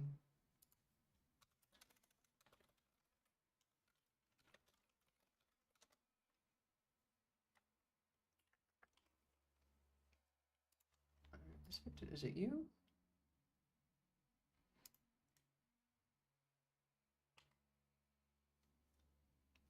Oh my God, even Fox News is covering it. Jesus. Are they going to let me actually watch this, or is it going to ask me to sign up? We have the vice presidential nominee, Senator J.D. Vance, joining me now. Good to see you, sir. Welcome. Thank you very much for being here. What was it like down there when you were standing there? Oh, you know what? This is like a full 15-minute video. Screw that and screw Fox News. I found this. This is much quicker and gets to the point of what I was trying to say. This is J.D. Vance's response to Taylor Swift endorsing Kamala Harris. Women voters who obviously they care about what she thinks. Of course. Well, look, we admire Taylor Swift's music, but I don't think most Americans, whether they like her music or fans of hers or not, I thought I was. Sorry, I hit the button. Let's try that again. How do you speak to women voters who obviously they care about what she thinks? What is up with these subtitles? Jesus. Of course. Well, look, we admire Taylor Swift's music, but I don't think most Americans, whether they like her music or fans of hers or not, are going to be influenced by a billionaire celebrity who I think is fundamentally disconnected from the interests and the problems of most Americans. Look, when I mean, come on, really? Is like that has to be the funniest thing that he could have said. It was a direct dig at Trump, in fact. Most Americans don't care about the opinions of a billionaire celebrity. Of course. Well, look, we admire Taylor Swift's music, but I don't think J.D. Vance's mouth. Most Americans, whether they like her music or fans of hers or not, are going to be influenced by a billionaire celebrity who I think is fundamentally disconnected from the interests and it's comical. I could not parody this response from J.D. Vance to the Taylor Swift's endorsement of Kamala Harris. He's the biggest liability to the Trump campaign. It's quite funny, in fact. Here's another clip of him saying, if the path to prosperity was flooding your nation with low-wage immigrants, then Springfield, Ohio would be the most prosperous country and the most prosperous city in the world. America would be the most prosperous country in the world because Kamala Harris has flooded the country with 25 million legal aliens. America is the most prosperous country in the world. And yes, immigrants make it more so. He's literally stating the facts here as if they are incorrect. That's the level of lying that we get from the right wing, is just state the actual fact of reality and then say that it's incorrect. We saw with Springfield yesterday when I covered it, but right before the actual the debate, that Springfield was a declining town before the Haitian immigrants came, and they raised the economy of that place and made it significantly more prosperous. The immigrants fixed that community. They made it so much more popular of a place to live in that they're now having issues of there's not enough hospital space. They have more residents coming in, more jobs. It hasn't damaged Springfield, Ohio at all. It has made it more prosperous. What's actually happening? And yes, we are the most prosperous on paper, but I mean, realistically, with assets held, yes, we are the most prosperous. This average citizenry and how we get to live, no. But if we're talking about the country, then yeah, we are the most powerful, most prosperous country in the world. It just happens to be that almost all of the power and prosperity is concentrated at the very top, as it is in a lot of countries, because everyone has been shifting to the right for decades. But this statement is so blatantly false that it's embarrassing. This is what I mean by the right wing likes to make America look weak. They always argue the West is falling, we're weak, our enemies are laughing at us. Meanwhile, Kamala Harris's message at the debate was the exact opposite. We are strong. We have the most lethal military in the world. We are respected. You're the one they're laughing at. And do I agree with everything that she says? Like, do I want us to have the most lethal military in the world? I'd rather us just not spend all that much. Like, we are so far ahead of any other country militarily. We could just cut our military budget for, I don't know, 5 years and spend that entirely on social programs, and nobody would catch up. It's really that simple. Like, we have the things that we know exist are not even like scratching the surface. Congress doesn't know how much money gets spent into weapon R&D. They don't know. Congress doesn't know because it's classified. We have space lasers that will turn you into a frog. We have a button that we can press that just suddenly opens a wormhole to a different reality. Like, you have no idea what we can do because we spend like $1 trillion a year on this shit. At the very least, we are by far the most prosperous, and people like J.D. Vance like to argue that America's weak. Donald Trump loves to argue that America is weak. It's one of the most common things that they say is that we're weak, we're being laughed at. Look at these other countries. Look at how good Russia is. Look at how nice it is to live there. They glaze other countries. They're not patriots. They don't give a shit about America. They just want to complain. They don't want to fix anything. They will constantly critique, and when they're in power, they will never do anything to fix it. Happened is that over the past 3.5 years, while we've had this massive influx of illegal labor, what's happened? We've had skyrocketing inflation. What's happened? We've had inflation go down to 2.9%, lower than it's been in a decade right now. Lower take-home pay. Wages have gone up. Americans more dissatisfied with the direction of the country and the economy than they've been in a generation. That's true, but that's a global problem, and it's not directly related to Kamala Harris. You're just making it about immigrants, but go on. This is not the path to prosperity, no matter how much a Wall Street bank says that. And what do you think the path to prosperity is, J.D. Vance? Do you think that the path to prosperity involves deporting 10 to 20 million people from the country who work? The people who produce the most of our food? You want to deport all of them? How about the people that do most of the service jobs and a lot of the manufacturing? You want to deport all of them too? How are you going to do it? They asked Donald Trump this at the debate. He couldn't answer because the only way to do it functionally is with camps. It's Nazi shit. It's trains in camps. You can't. What are we going to do? They're going to charter private jets to send all of these immigrants home. What are we going to do? Get nationalize American Airlines and have them, I don't know, spend 6 months specifically flying to places where we're deporting people? No, none of this is going to happen the way that they say it is. It would be like absolutely ruin it. The more money, I don't care if more money is always a predictor of tech. I know a lot of that is BS. They send military contracts to, look, yes and no. A lot of it is like money that's just being wasted to go into the pockets of billionaires. But we've been doing this for a long time. We have tech that they don't know about. We have tech that can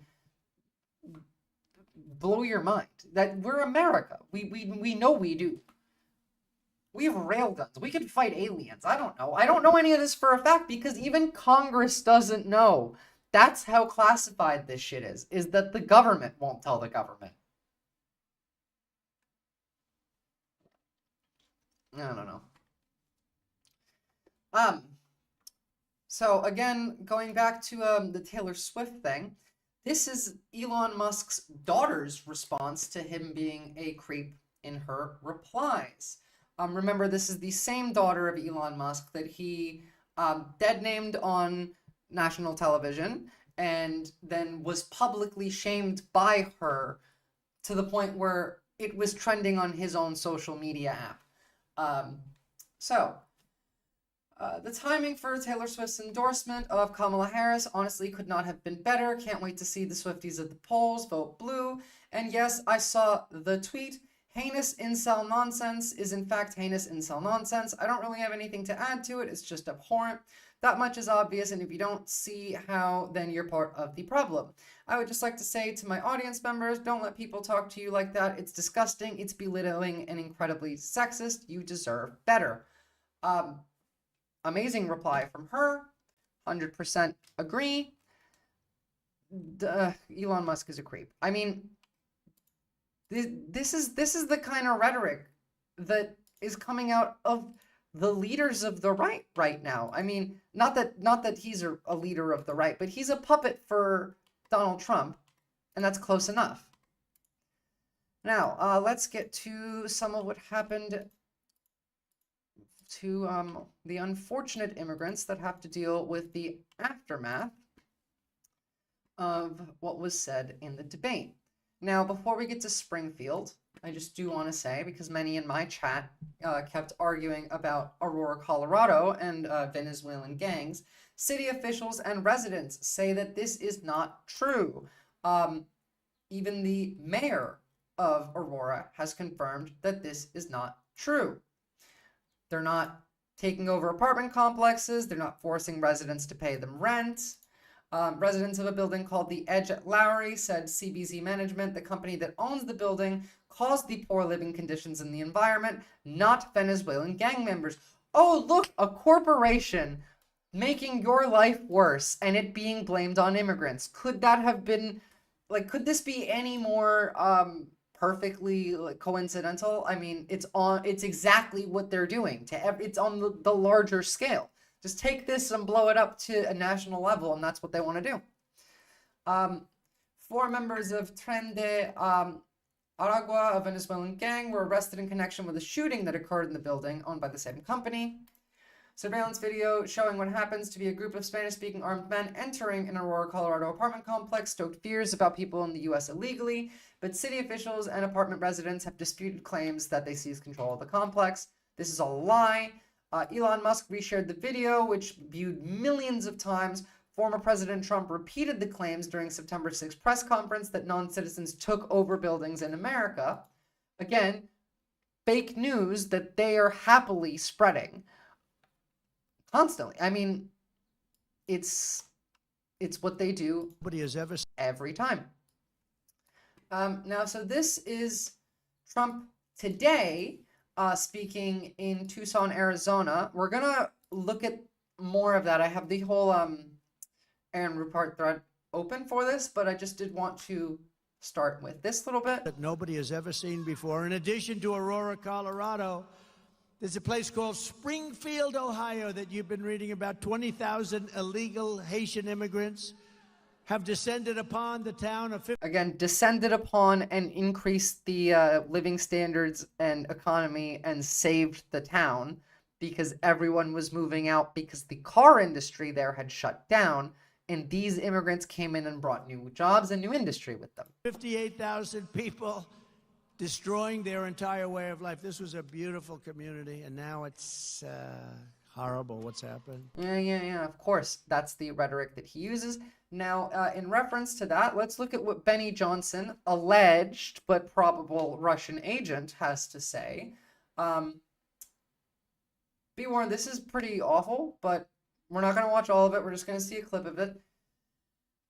This is residents in the town of Springfield, Ohio, and how they are reacting post this debate. Collecting cats, skinning them, and eating them. In my opinion, they're worthless. Bunch of worthless f***ing sand monkeys. They're getting thousands of dollars in government assistance, even the cash assistance. Your average Ohioan.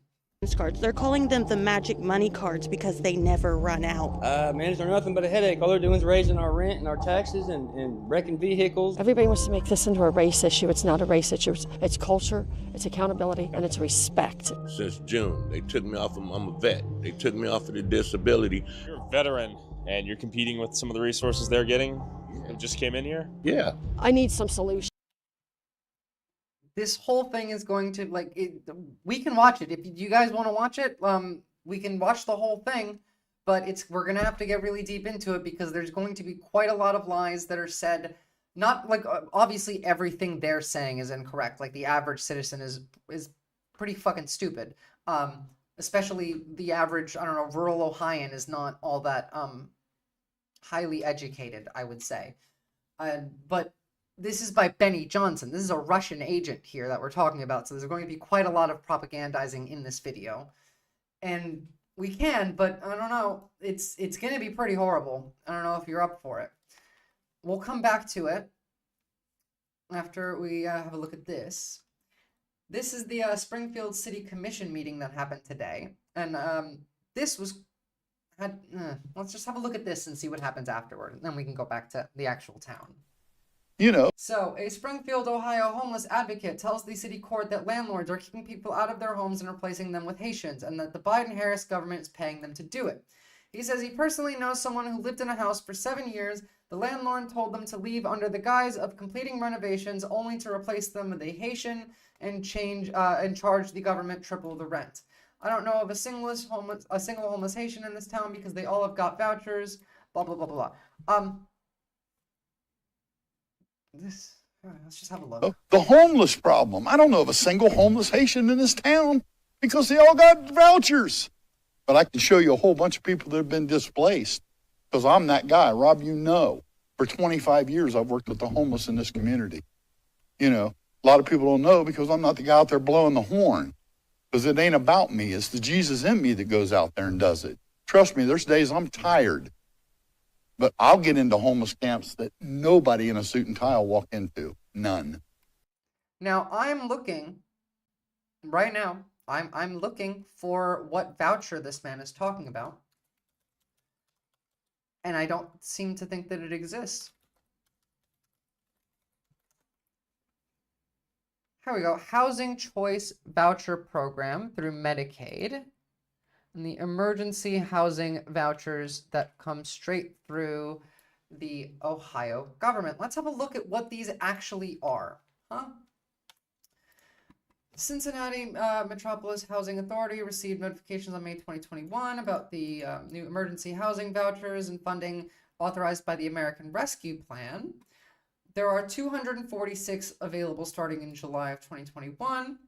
The criteria for emergency vouchers are less restrictive for people who meet any one of the 4 criteria: a resident of an emergency shelter or living on the street, at risk of entering a shelter or being on the street, fleeing or attempting to flee domestic violence, dating violence, assault, stalking, human trafficking, or were recently on the streets or in a shelter and have a high risk of housing instability.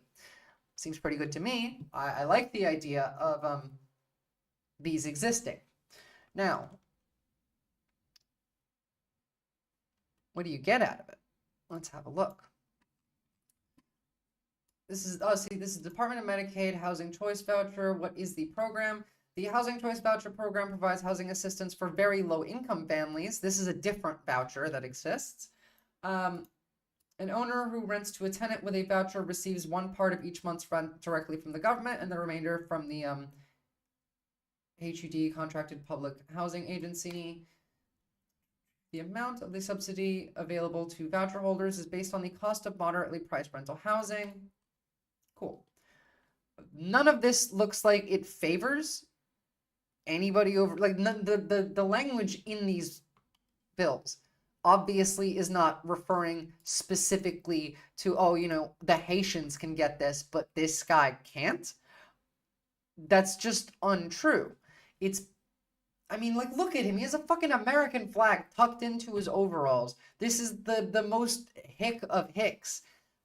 I genuinely don't think he knows, like, what he's talking about. Sure, he might walk around. He might be the guy that likes to go talk to homeless people in the homeless shelters. Might even be a nice guy. I don't think he understands what these vouchers are. I'm still reading into it, and I'm still seeing literally nothing. Here, Mr. Rube. Here. Where's the sound plan? Yes, Commission, tonight we have one work session item. No, not that. Don't open that. I've yet to see any single evidence that these vouchers are in any way other than what I've shown you. You know, it's you fit these criteria, you can get a voucher. If they run out of vouchers, then they run out of vouchers because it's as much money as the federal government has allocated or the state government has allocated. Do you want more people to have these vouchers? Stop whinging about immigrants and have the government fund more social programs then. I mean, I think that this is an excellent program. The emergency housing voucher program provides a significant opportunity for public housing. Through EHV, HUD has provided 70,000 housing choice vouchers to local PHAs. I don't know what all these fucking mean. What is PHA? Public housing authorities. So 70,000 vouchers to public housing authorities in order to assist individuals and families who are homeless or at risk of being homeless. This is excellent. Don't complain about the vouchers. The fuck are you doing, man? You live in rural Ohio. Why are you complaining about this? Make them do more of this. Raise the taxes of the rich and have them fund this so that you have this too. Everyone should get this. It's people like that guy who argue against what's good for themselves that infuriate me. MAGA Republicans and Donald Trump start a whole war with the Haitian community. This is true. 300,000 Haitians can vote in Florida, which is great. I would love to see a blue Florida. But there has been actual violence that has come out of this. We're going to see in a second. Very disturbed by these comments because J.D. Vance, instead of retracting and apologizing, he's doubling down and changing his story and saying, oh, constituents are calling my office saying that they saw someone eat a dog or cat or ate Garfield. I don't think so. He's lying. He is lying, and this guy is right. I mean, like, everyone laughed when Trump said they're eating the dogs. They're eating the dogs. But this has created an actual, like, issue. There is violence now. I speak a little bit of Spanish, and I do know what you said there, but I don't know how to answer it. Oh, yeah, whatever. So, the outcomes of these fucking bullshit rumors that are being spread by J.D. Vance, Donald Trump, and Elon Musk have caused a bomb threat to the city of Springfield during, might I add, the city commission thing. What is it called? The City of Springfield commission meeting. This is a really long video. It's worth watching. It's 3 hours. I do have it linked in the sources, but I'm not going to be covering this whole thing today. Now, let's have a look at the bomb threats. There is growing fallout from something former President Trump said during the debate, pushing a baseless claim about Haitian immigrants in Ohio. Today in the city, at the center of it all, a rash of bomb threats. Our Yamiche Alcindor is there. Yamiche, good evening. Good evening. That's right. Today here in Springfield, bomb threats led authorities to evacuate City Hall and a number of other buildings, including an elementary school. Officials say they are working with the FBI to investigate. It's not clear. Really? Like, are these people insane? They hear Donald Trump say something on TV once and literally starting a war. I mean, I blame Libs of TikTok as well. She's probably posted some shit that has caused this. She's the one that usually gets the stochastic bomb threats out there. Who made the threats or whether they were connected to the baseless claims about Haitian immigrants abusing pets. Allegedly. White House I don't know for a fact it was her, but evidence does often agree with me that I'm always right and she is a demon. So probably. Secretary Karine Jean-Pierre called the unfounded allegations, quote, very bizarre and very hateful smear. Meanwhile, some residents were so concerned with the tension that they kept their children home from school. So yeah, that was that one. Bomb threats reported at City Hall, multiple other buildings in Springfield, Ohio. Threat was sent via email to, quote, multiple agencies and media outlets, the office said. Explosive detecting canines helped police clear multiple facilities listed in the threat, including two elementary schools, two elementary schools, City Hall, and a few driver's license bureaus. I mean, of course. I mean, the people that love to scream about protecting children bomb threats to two elementary schools. Why not? The driver's license bureaus, almost certainly because these idiots think that illegal immigrants are getting ID to vote in the election, which does not happen, and I've covered it in the past as well. You can go check my videos for that. FBI is working for local police to help identify the sources of the threat. It's not yet known if they are connected. The threat comes after baseless rumors spread online in the wake of viral social media posts claiming Haitian migrants were abducting people's pets. Remember, JD Vance even admitted that this was untrue and said you should still post the memes anyway. And this was before the debate. Springfield estimates there's around 12 to 15,000 immigrants living in the county. Migrants have been drawn to the region because of low cost of living and work opportunities, according to the city. The rapid rise in population has strained housing, healthcare, and school resources. Yes, but it has also increased the economy of the city, increased the wealth of the city, and the availability of higher quality jobs in the city. It just needs to catch up. This is how this happens. You guys understand that, right? Like, people move into a new region that had some people living in it, and then they will have an issue with not enough housing, their social services being too crowded, and so that they will invest and build it bigger and then make the community that, that's how cities are built. These people, I mean, even ABC here is pretending that, or not pretending, but they're writing this in a way that implies that they're not doing anything helpful, like that this is a strain on the city.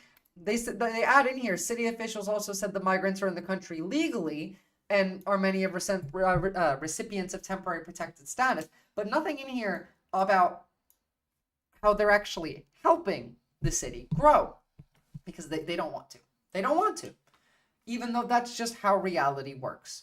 As I've said it before, and I'll say it again, reality doesn't matter anymore. You can just say whatever the fuck you want and they will believe you, especially those on the right, because they don't care about the facts. They just want to feel good and feel like their perspective is being validated. I just heard a sound. I don't know what that was. Oh no, hopefully that wasn't bad. Regardless. So this is what happens, when you are incredibly racist and fear-mongering and you spread baseless claims on national television. It ends up in bomb threats and violence. Now, Laura Loomer said some horrible shit post-debate, and it was so bad that even Marjorie Taylor Greene,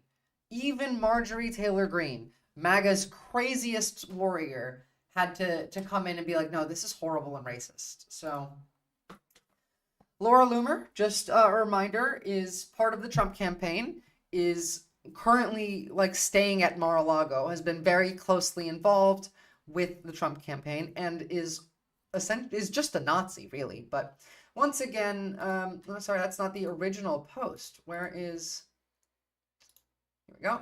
It's so bad what she wrote that Twitter had to visibility limited it. Okay. So, Laura Loomer, if Kamala Harris wins, the White House will smell like curry and White House speeches will be facilitated via a call center, and the American people will only be able to convey their feedback through a customer satisfaction survey at the end of the call that nobody will understand. So just incredible racism. I mean, it's so blunt and open. There's nothing there. There's no dog whistle, none of it. It's just that. Which I don't actually think was, I mean, like, obviously this is all terrible, and I don't think I think that this is harmful to even her base. I think even the average Republican would cringe at something like that. I mean, like, you say that in private, not public type thing, So Marjorie Taylor Greene, this is appalling and extremely racist. It does not represent who we are as Republicans or MAGA. This does not represent President Trump.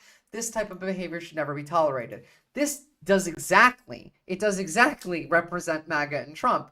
And I'm sure that even Marjorie Taylor Greene laughed at that post and probably believes it. But I don't know. At the very least, it's so clearly bad that they had to make a statement on it.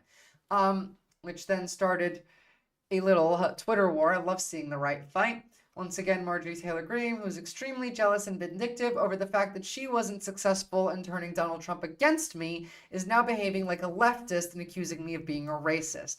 Kamala Harris is on video calling herself an Indian and saying that she cooks with curry. Really? Like, this is like fourth grade. This is middle school, like lunchtime in the cafeteria. Two girls like arguing over the popular kids. It's embarrassing. It's rather ironic that MTG wants to call me a racist when MTG is a full-blown anti-Semite who believes that Jewish people use space lasers to control the world. Look, guess you gave up on Trump when he gave up on your boy. Really? Okay, whatever. This is just the Nazi side of MAGA fighting with the side that's just really hateful towards Hispanics. Not quite the Nazis, just the white nationalists. It's funny. I like it. I want them to continue to argue. Fuck those people. Fuck Marjorie Taylor Greene. And Laura Loomer is a Nazi. She's a Jewish Nazi. Now, what else do we have here? Yes. So this, I read this today, and I related to this a lot, actually, as a Turkish woman who grew up in New Jersey. I was 5 years old when 9/11 happened, and I wasn't, I grew up in a Muslim household, but I wasn't the type of Muslim that, like, wore a hijab or anything. That was not my parents' culture. It was not how I was raised, but a lot of this thread really hit home. So, from Heba Goayet. On 9/11, I was a freshman in high school in Alabama. I wore a hijab, and in gym class, my teacher wheeled in a screen. Something horrible was happening. I watched mouth agape as the second tower hit. We were silent. At the end of that period, my name was announced on the loudspeaker. I went to the office to see someone who worked with my father there to check me out. I was sick to my stomach. Had something happened to a family member? Did I know anyone in New York? Why was he there to pick me up? My father's colleague did not answer me. I got home to my parents sitting on the dining room table. I asked frantically if everyone was okay. Yes, my father answered. So why did you take me out of school? I asked. I was angry. This had nothing to do with me. My father sat me down and began to explain. He started to talk about the Japanese internment camps and how people who had nothing to do with anything became imprisoned. It was the first time it dawned on me that how race worked, how conditional our safety was. Over 20 years later, I live in New York. I'm married to a New Yorker who lost family in 9/11. But I, my community, my child are still subject to the same hateful discourse that vilifies every Arab, every Muslim, that casts every demand for safety and freedom as illegitimate. In the face of this white supremacist thinking, it does matter that none of the hijackers were Palestinian. It doesn't matter that none of the Palestinians are, it doesn't matter that the Palestinians are demanding, as they're being genocided, a world that sees them as human beings. It does not matter that the demands of students calling to globalize the Intifada are calling for a different world that doesn't acquiesce to the mass murder of people. to the vilification and dehumanization of brown and black people everywhere, including here. Posts like this one are a demonstration of how race works to flatten and deny humanity, deny rights, deny freedoms, deny difference for the sake of continuation of oppression, genocide, and horror. Now, this is in response to, again, this is what globalize the intifada looks like. When people say globalize the intifada, it does not mean this. It does not mean to commit violence. Globalize the intifada means free everybody from oppression. And not that I don't even say that. I just say, let's just do socialism. It's essentially the same message. But growing up, I was 5 years old when 9/11 happened. I got pulled out of school. I was in kindergarten, went home, saw everything on the news. I barely remembered I was a child. But for years after that, for years after 9/11, I would be called things like Turkish terrorists. I would be, I would not feel safe. I remember even a decade after 9/11, going into New York City with my father. We took like the bus. We're at the Port Authority, 42nd Street, in the terminal. And I'm just talking to my dad. We're on an escalator. I don't even remember what we're talking about. We're probably just saying like, oh, well, let's go over here. And some guy just turns around to me and goes, go back to your fucking country, and like spits at me on the escalator. This was nearly a decade after 9/11. And again, I'm speaking Turkish, not even Arabic. It does not matter where you're from. It does not matter the kind of Muslim or Arab or whatever. It's just a blanket hatred of anybody that is Middle Eastern, anyone that is brown, really. And right now, that's being applied most to Palestinians and various different kinds of Latin Americans. It's despicable, but people are taught to behave this way. This is not just, people aren't just naturally hateful and racist. In fact, like immediately post 9/11, I could see that maybe some of the people would still be like angry. They would blame all Muslims, sure. But that would die down as reality sets in and as the actual perpetrators are discussed, like news comes out. But no one got a chance to do that because immediately after 9/11, we began pushing for a war that was a lie. It was the Iraq War was justified on illegitimate justification. We lied to do that. And in the meantime, we did literally nothing to stop the vilification of Americans who are Muslim. Do you guys remember the song Bomb Iraq? Where it was just singing about annihilating a different country of mostly civilians? It was American pride post 9/11 was essentially just, let's kill all the Muslims. And I'm not even Muslim. I am not religious. I don't believe in God.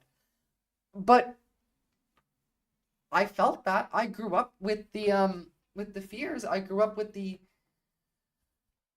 discrimination, and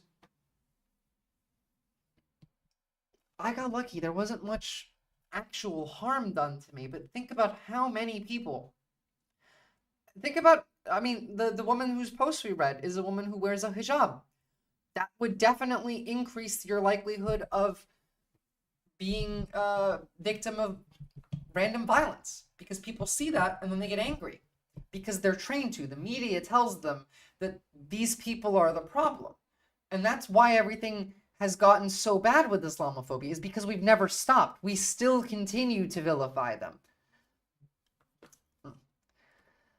On another unrelated case, coming back to Donald Trump and this election, this is good news. I'm quite happy about this. U.S. election certification to take place with tighter security this time around after Jan 6th. The U.S. government will increase security for Congress's certification of the November 5th election results, which is due January 6th, to avoid a repeat of the 2021 attack on the Capitol by supporters of Republican former President Donald Trump.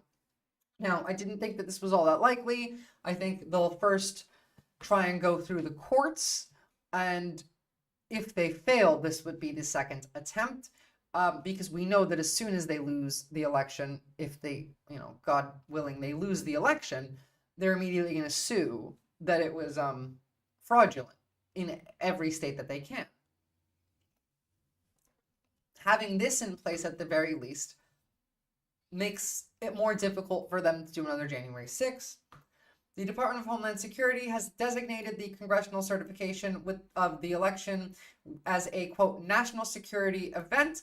The Secret Service said in a statement on Wednesday, Republican presidential candidate Trump faces Kamala Harris, blah, blah, blah. So a national security, special security event would be similar to that of like the State of the Union, the inauguration, is in regards to the amount of funding that, sorry, I just realized that I found a spider in the crease of one of the rooms in my house yesterday, and I hadn't looked in this room, and it just occurred to me while I was talking. That's what ADHD is, by the way. Fun, isn't it? But yeah, so in terms of funding for security-wise, the actual certification of the election is now going to be on the same level as something like the inauguration, which means more Secret Service, more security, more vetting for those that are allowed to show up, and a much more difficult time of another insurrection. So that is very, very good news. It makes me very happy. What else do we have? Because by the way, if any of you guys want to like send in a link or something, if you have something that you've seen that's funny or that you want me to talk about, feel free. I'll have a look at it. And because right now I'm just on Twitter. I mean, it is early morning for me, so oh, hello. Stop trying to eat my headphones, please. It is early morning for me, so a lot of this news came out last night, and I went on Twitter and gathered as much of it as I could. Looked at my general, did my morning routine, but I don't get everything. So breaking news. Trump on Fox and Friends calls for ABC to lose their license after he was destroyed in the debate. Now, of course, as we've said, the right-wing method of cope right now. Hey, stop chewing on that. Sorry. Frank. Stop chewing on my cords. Out. Go. Put the cat in timeout too. Jesus Christ. All right.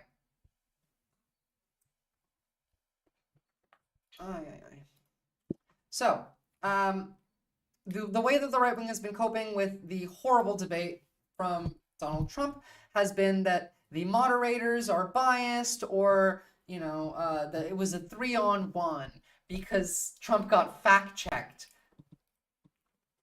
I can't believe someone tried to argue with me on stream a couple days ago that that the moderator's job in a debate isn't to fact-check, and I still cannot comprehend that. Like, what the fuck is their job then? It's not just to be the buzzer and be like, hey, it's your turn. Okay, it's your turn. Their job is to fact check.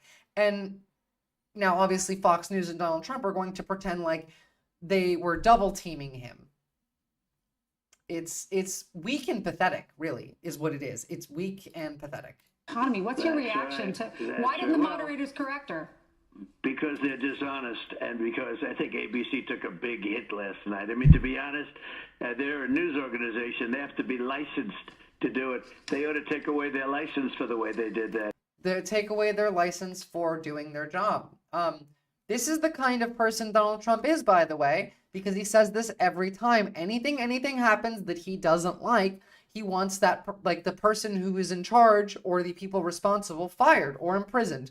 Any single time. He says this about every court case he's lost, that it's fake, that they're lying, that it's corrupt, that they should be fired or imprisoned. He said this about every election official that, did not agree with him that he had won the 2020 election because he was lying. He said that about all of them. He says this about every one of his former staff that have worked for him and now call him, Rex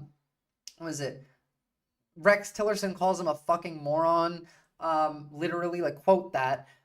There's his chiefs of staff, his ex-military members, like his cabinet members, all of them just like I can't think of them off the top of my head, but let's have a look. Let's just pull up real quick. Ex-Trump staff. What they have to say about him. Let's have a look. Let's just have a look. 24 former Trump allies and aides who turned against him. Mike Pence, the American people deserve to know that President Trump asked me to put him over my oath to the Constitution. Bill Barr, someone who engages in the kind of bullying and about a process that is fundamental to our system and self-governance shouldn't be anywhere near the Oval Office. Secretary of Defense, Donald Trump is the first president in my lifetime who does not try and unite the American people, does not even pretend to try. Mark Esper, the second Secretary of Defense, I think he's unfit for office. Mark Milley, we don't take oaths to a wannabe dictator. We take oaths to the Constitution. He asked General Mark Milley if they could shoot Black Lives Matter protesters in the legs with like live ammo during BLM. I mean,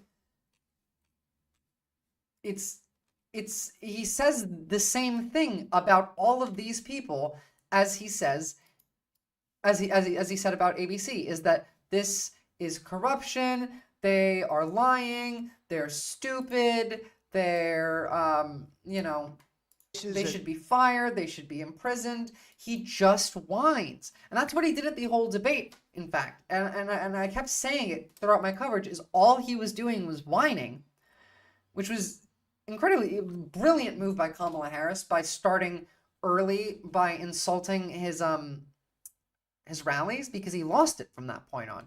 As soon as his rallies' popularity and quality was in question, the idea of even answering questions truthfully was not even in his mind. It was just, I have the best rallies. My ego needs to be taken care of. Everyone can't think that I have shitty rallies. Did she just say I have shitty rallies? That was all he was thinking. Join me live on Twitter Spaces at 8 p.m. this September 16th for the launch of World Liberty Financial. We're embracing the future with crypto and leaving the slow and outdated big banks behind. And of course, as per usual, with every other grifter, launching a crypto grift. As if, the Trump Bibles, the Trump sneakers, the Trump NFTs, all of those weren't enough. Go spend a bunch of money on Trump crypto now. That'll surely work out well, considering the last thing he asked his supporters to invest in, Donald Trump's social media stock closes at record low after his rocky debate performance. Now remember that Truth Social has been losing users for years. It's not gaining any. It has not been doing well. It's not worth as much money as it's even listed as, but it's getting much worse. Investors swiftly penalized Trump's social media business following the widely panned debate.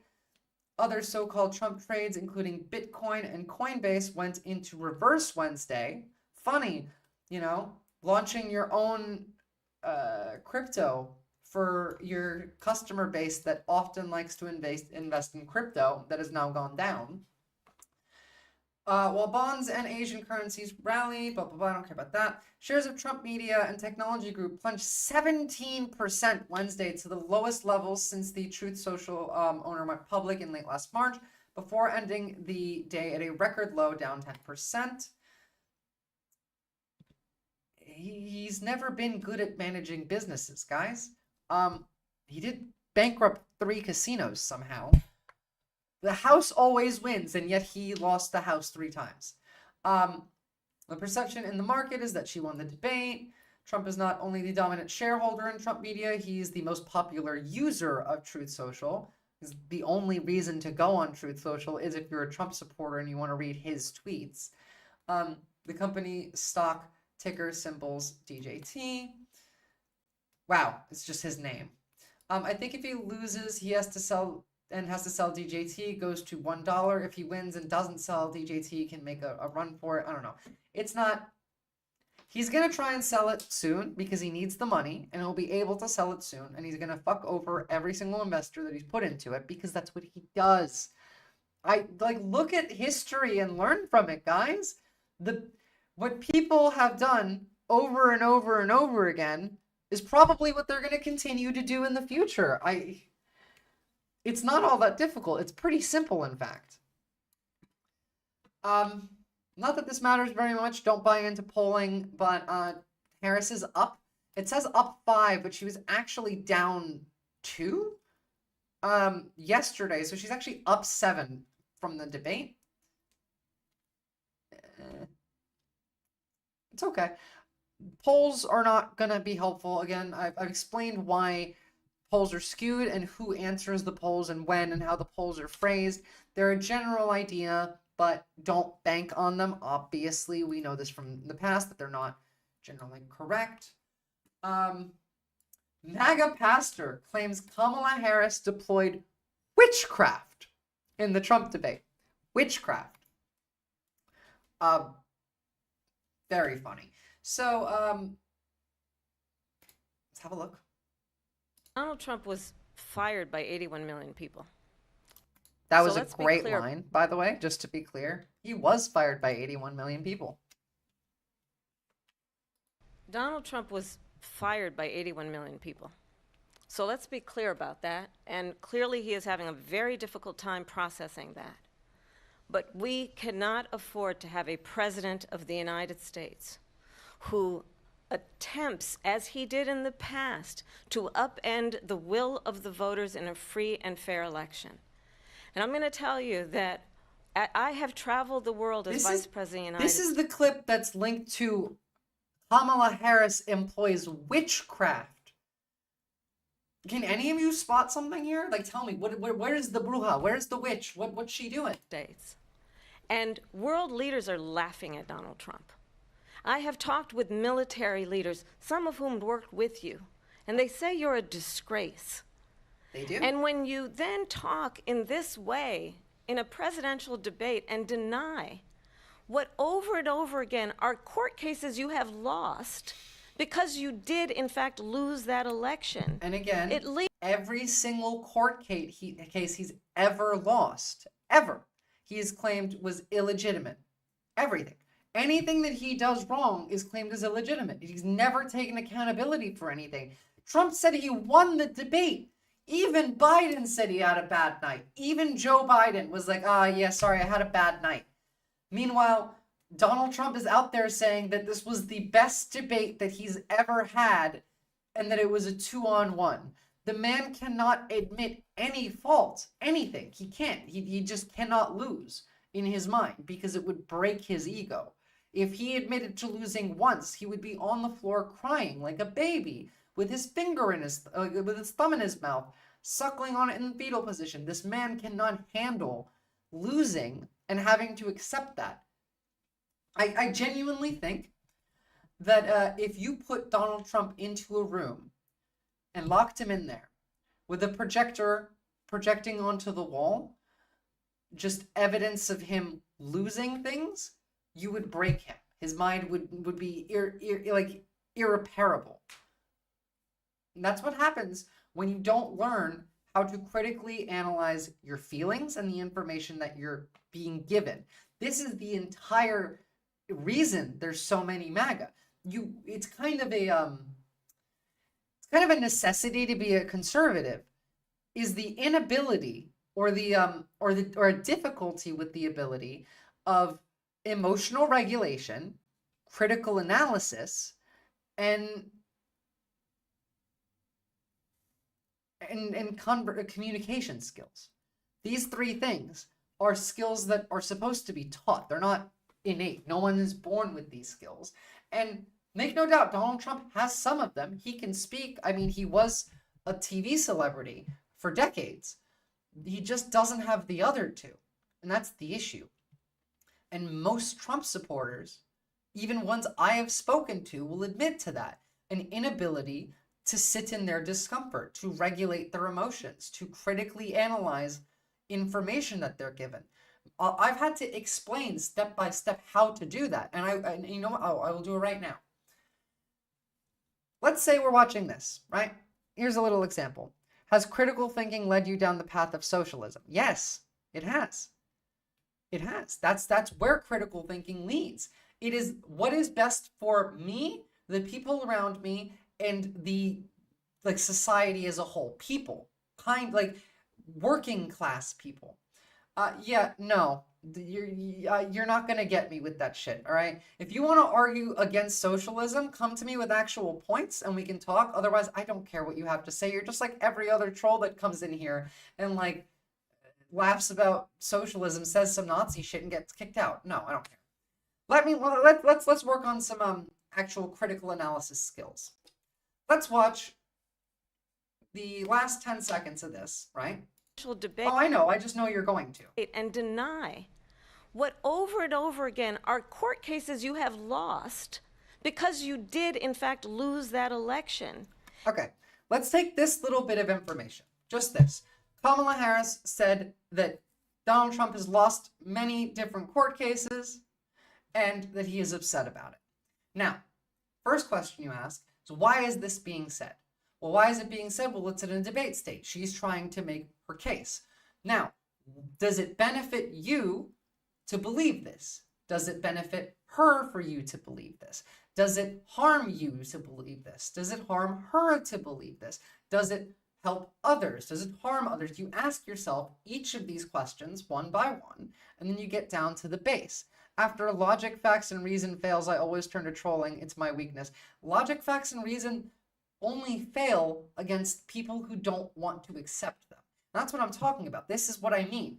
It's logic, facts, and reason never fail if you have the ability to critically analyze information, if you have the ability to sit in discomfort. Like, this is what I mean here, right? So Kamala Harris has made this claim. It leads and Donald one Trump to is believe uncomfortable. that perhaps we do not have. He is now hearing this. It is going against his ego. His feelings are, he's in fight or flight right now. And what you could be doing is thinking about this, right? And obviously he's not, because he's Donald Trump. And that's not really the example I want to make. It's more for you. You think about those questions. Ask yourself each of those ones that I explained. And work out what is the more likely reality based on facts and rationale. You know, why is this being done? You can work this out yourself for most things. But let's see how he handles it. Have in the candidate to my right the temperament or the ability to not be confused about fact.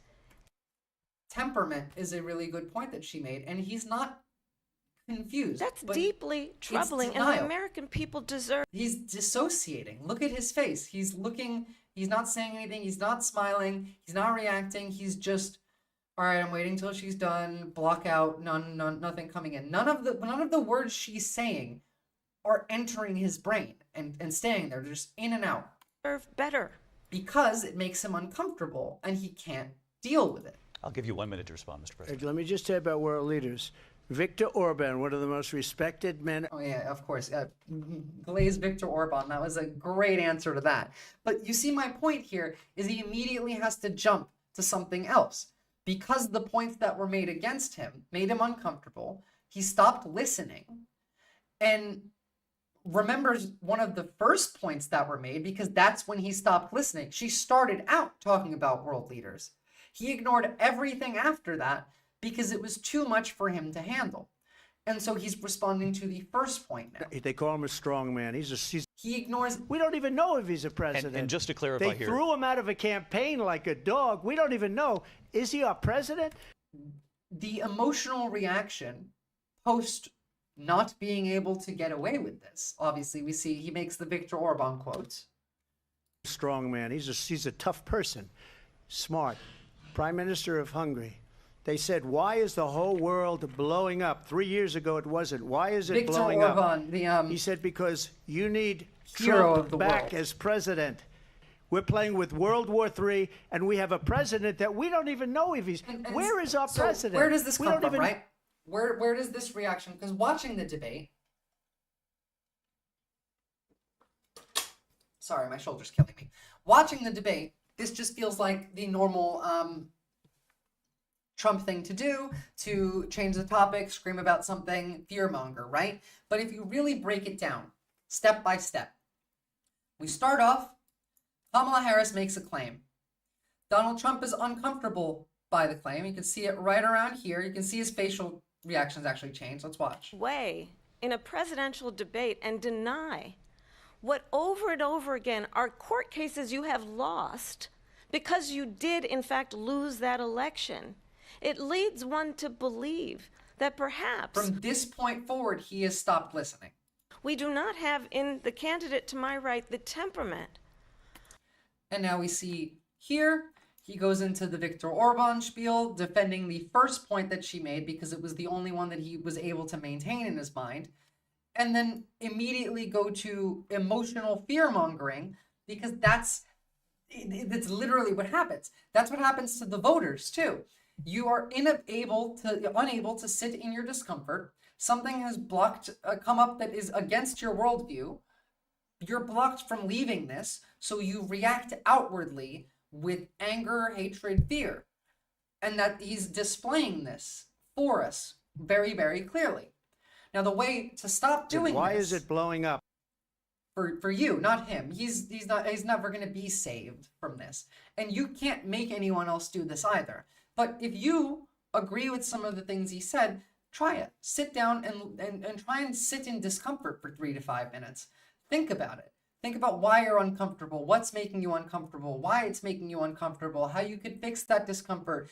Do other people feel this discomfort? Why would they feel this discomfort? What can, think of all of the different strings that attach to it. Think, guys, you have to think. People used to, not all that long ago even, in my lifetime, people would spend time during the day just sitting there and thinking about things. Maybe reading a book and putting it down and thinking. We don't do that anymore. Now everything is any time that you would normally have to sit and think about something, you pick this up instead. Every time. We live in a world of distractions, and we're not taught how to analyze reality. We're not taught how to engage with others. We're not taught how to engage with ourselves. So many people repress all of their feelings because they don't know how to feel them, even the good ones. I know several people. I know one particular one who had claimed to me that they had zero thoughts in their head. It's not that they wouldn't be able to think, it's that they never thought about things, even when they had the time. It was do the action. Now, that was wrong, and I disagreed with them. I knew for a fact that they do have thoughts, they're just not aware of them. This person, after going to therapy for a couple of years, now does not say that anymore. Because they have recognized what's going on internally and is able to engage with that. It's part of being a functional adult human being, and so many people don't have this skill. And Donald Trump is one of them. And he pushes this onto people. He wants you to feel the way that he does, because that's the only way that he will ever feel better, is validation for his feelings against what is conflicting with his reality. Now, back to the actual funny bit of this. MAGA pastor and evangelical leader Lance Wallnau has accused Kamala Harris of using witchcraft during the debate. In a series of posts on Twitter, Wallnau claimed that the vice president used supernatural manipulation to gain upper hand in her combative showdown with the former president. You're not going to open it. Whatever, fine. Wallnau, a prominent figure in the pro-Trump evangelical group, has long portrayed the former president as divinely chosen leader tasked with saving America from what he describes as a spiritual and political decline. Essentially, this guy thinks that he's Jesus. When I say witchcraft, I'm talking about what happened tonight. Occult-empowered deception, manipulation, and domination, Wallnau wrote in a Wednesday morning post following the debate. This is funny, okay? I mean, really? Witchcraft? Is that what we're coming to? You guys don't have an argument at all that we have to resort to she's a witch? If someone was trying to put you in jail for 4 years and failing, and someone takes a shot at you and okay, If someone's trying to put you in jail for 4 years, maybe you committed some crimes. And the person that took a shot at him was a registered Republican, huh? What are you talking about?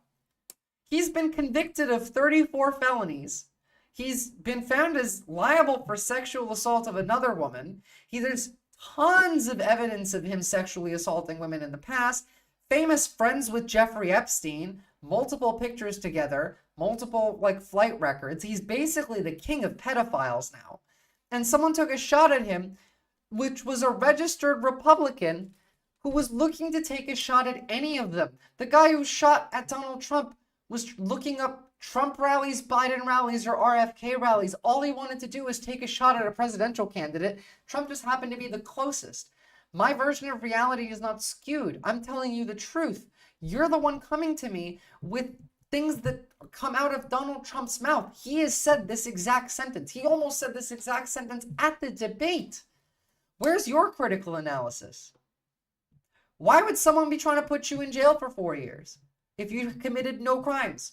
Why would you be convicted by a jury? By a jury! A jury that they spent 2 weeks trying to find ones that were unbiased. They dismissed so many potential jurors because they had potential bias. And we're still convicted. By the way, the 34 convictions are for the dumbest reason, by the way. It's for falsifying business records. When he paid the porn star, he wanted it to look like a business expense, and that's why it's a felony. If he had just paid the porn star, it wouldn't have been a problem. Man's a billionaire, and he still had to try and make it a tax thing. And that's why he got the felony charges for that.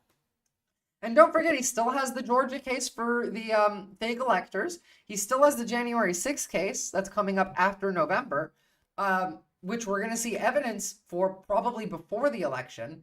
You're trying to tell me that my reality is skewed, but you're not even accepting the fact that it wasn't Democrats who shot at Donald Trump. It was a Republican. Jesus Christ, go touch some grass, man. Harris's debate strategy and behavior of the debates, 2 ABC moderators who fact-checked Trump 5 times were not merely political tactics, Wallnow said, but part of a deeper, more sinister effort to deceive the public and control the debate's outcome. Yes, deceive the public by telling them the truth when Donald Trump lies. Very, very deceiving. That's so funny. You implied that I did. My apologies. I thought you were applying that to me. If you were applying that to Donald Trump, then sure.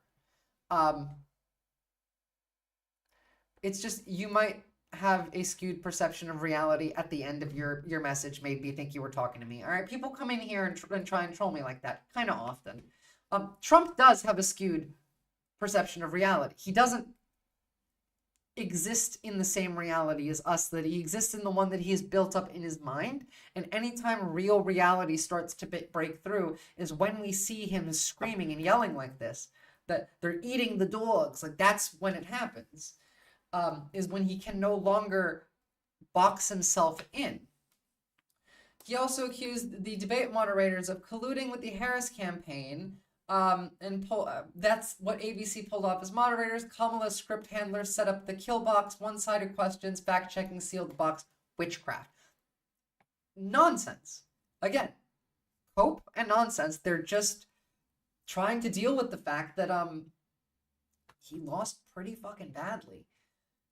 I'm not going to read the whole rest of this. It's I am going to say here that as one of the earliest advocates of the idea that Trump was God's chosen, Wallnow first gained national attention in 2016 when he compared Trump to Cyrus, a biblical figure who was chosen by God to free the Jewish people from captivity. Very funny considering how much of the GOP base are actual Nazis, but the obviously divinity of a political candidate is very specific. It's not just this guy's crazy, thinks that Donald Trump is Jesus. It's very monarchy, manifest destiny language, because they're trying to set up the fact that he can just do whatever he wants with no repercussions. I mean, he already has immunity if he's president again. So they are really trying to set up this image that he is the savior. my guy, all of our politicians are corrupt. Now, I'm not going to go through every single one of those claims there. Some of them are true, some of them are misleading, some of them are false. You can try and figure out which ones are which by yourself. In fact, that's good homework for anyone watching. Look at what Han Fixer just said and critically analyze it and find the truth. And then come back to me. I'll give you a grade. This is school now. But all of our politicians are corrupt, every single one of them, because the issue isn't politics, it's money. It's money in politics. We need to get corporate influence out of politics. And by the way, if you want real change in this country, work from the bottom up. Go join like unions, go run for local office, go join your local city council, go join your school board and get your friends to do it and make change from the bottom up. It will never come from the top down. Trickle-down economics doesn't work. Why the fuck would trickle-down politics work? The rich will always try and maintain their power. We, as the working class, need to coalesce. We need to unionize. We need to work together and take back some of that. You know, right now, the disparity between the richest and the poorest like Americans alone is worse than during the French Revolution, where we literally ate the rich. That's where the term comes from. And it's worse than that now. To make a difference, we need money out of politics.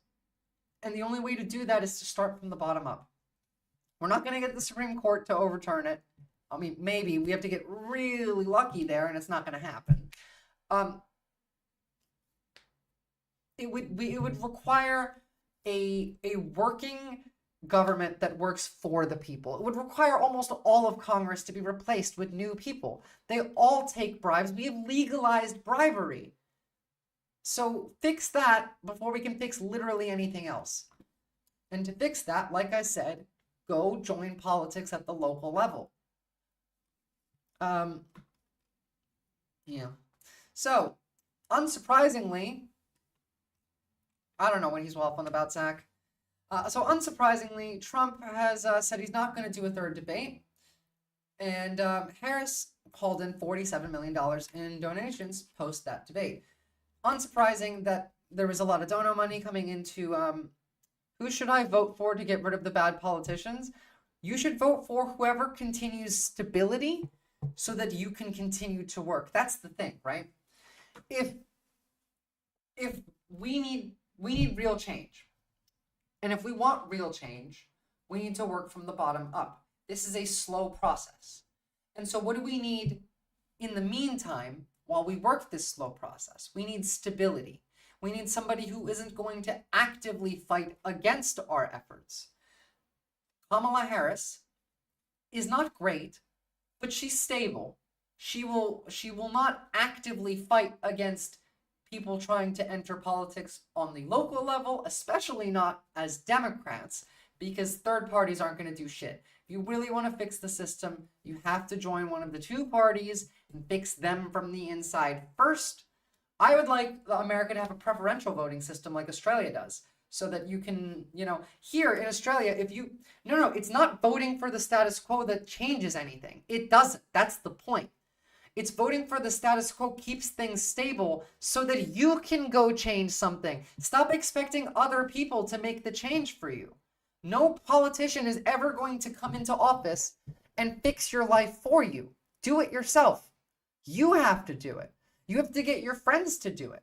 The reason that we keep the status quo is so we can continue to actually fight. If Donald Trump wins, he will actively fight against our efforts to change the country from the inside. He likes corruption. He's a billionaire. He's a billionaire. They hate you. Corporations just want to take your money and they want you to suffer. They hate you. So to change any of their power, we need them to not be able to actively fight against us to the extent that they would be able to with a Trump presidency. He will weaponize the court system against people who try and protest. He will give corporations further deregulation, further making your life, your working standards, your wages worse. Kamala Harris won't change anything. She will keep everything exactly the way that it is, so that people like you, people like me, people like the millions of Americans that show up at protests, that are involved in politics, they need to enter politics and change it. That's the only way it'll ever happen. It's either that or fascism, guys. We don't have another choice. And like even Marx said that socialism grows best in a bourgeois democracy, in a liberal democracy, which is what we're in. We need the status quo so that we can fix it. If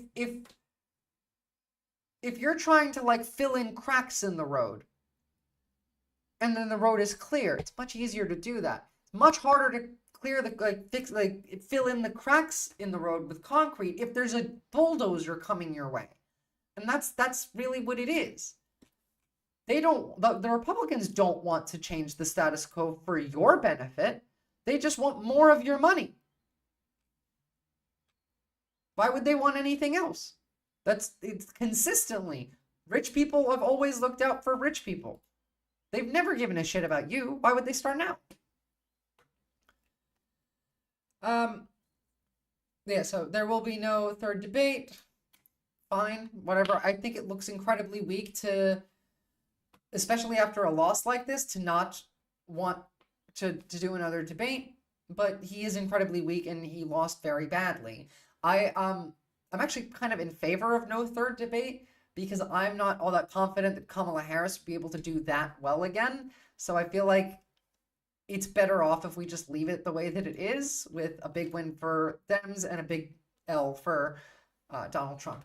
Who knows? It could have gone either way, but he might still change his mind. He often waffles, so who cares? So, new study says shares of foreign-born people in the U.S. are at its highest rate in over a century. So the share of people born outside the U.S. increased in 2023 from 14.3% to 13.9%. Sorry, what? Oh, from 2022. According to estimates from the U.S. Census Bureau, in the 1910s, it was 14.1%, or 0.7%. Wow. I didn't realize that, that makes sense. Makes sense. Look, people are going to look at this, and they're going to be like, look at all of these immigrants. They're going to claim that half of these are illegal and don't have the right to vote. They're going to claim that there's undocumented immigrants doing voter fraud. I've covered this before. I'll cover it again on my next stream. I'll bring the links back up.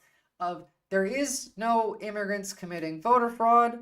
Most voter fraud that's committed is either an accident by elderly people who have moved from one state to another and have forgotten to, or did not know they had to deregister in the other state before they can vote in this state. Not casting two ballots, by the way. The other two possible, like the most three likely outcomes of why people vote illegally, which there's really, again, not much of, is that accidental voting in which someone doesn't know that they're not allowed to vote, yet they are given a ballot anyway.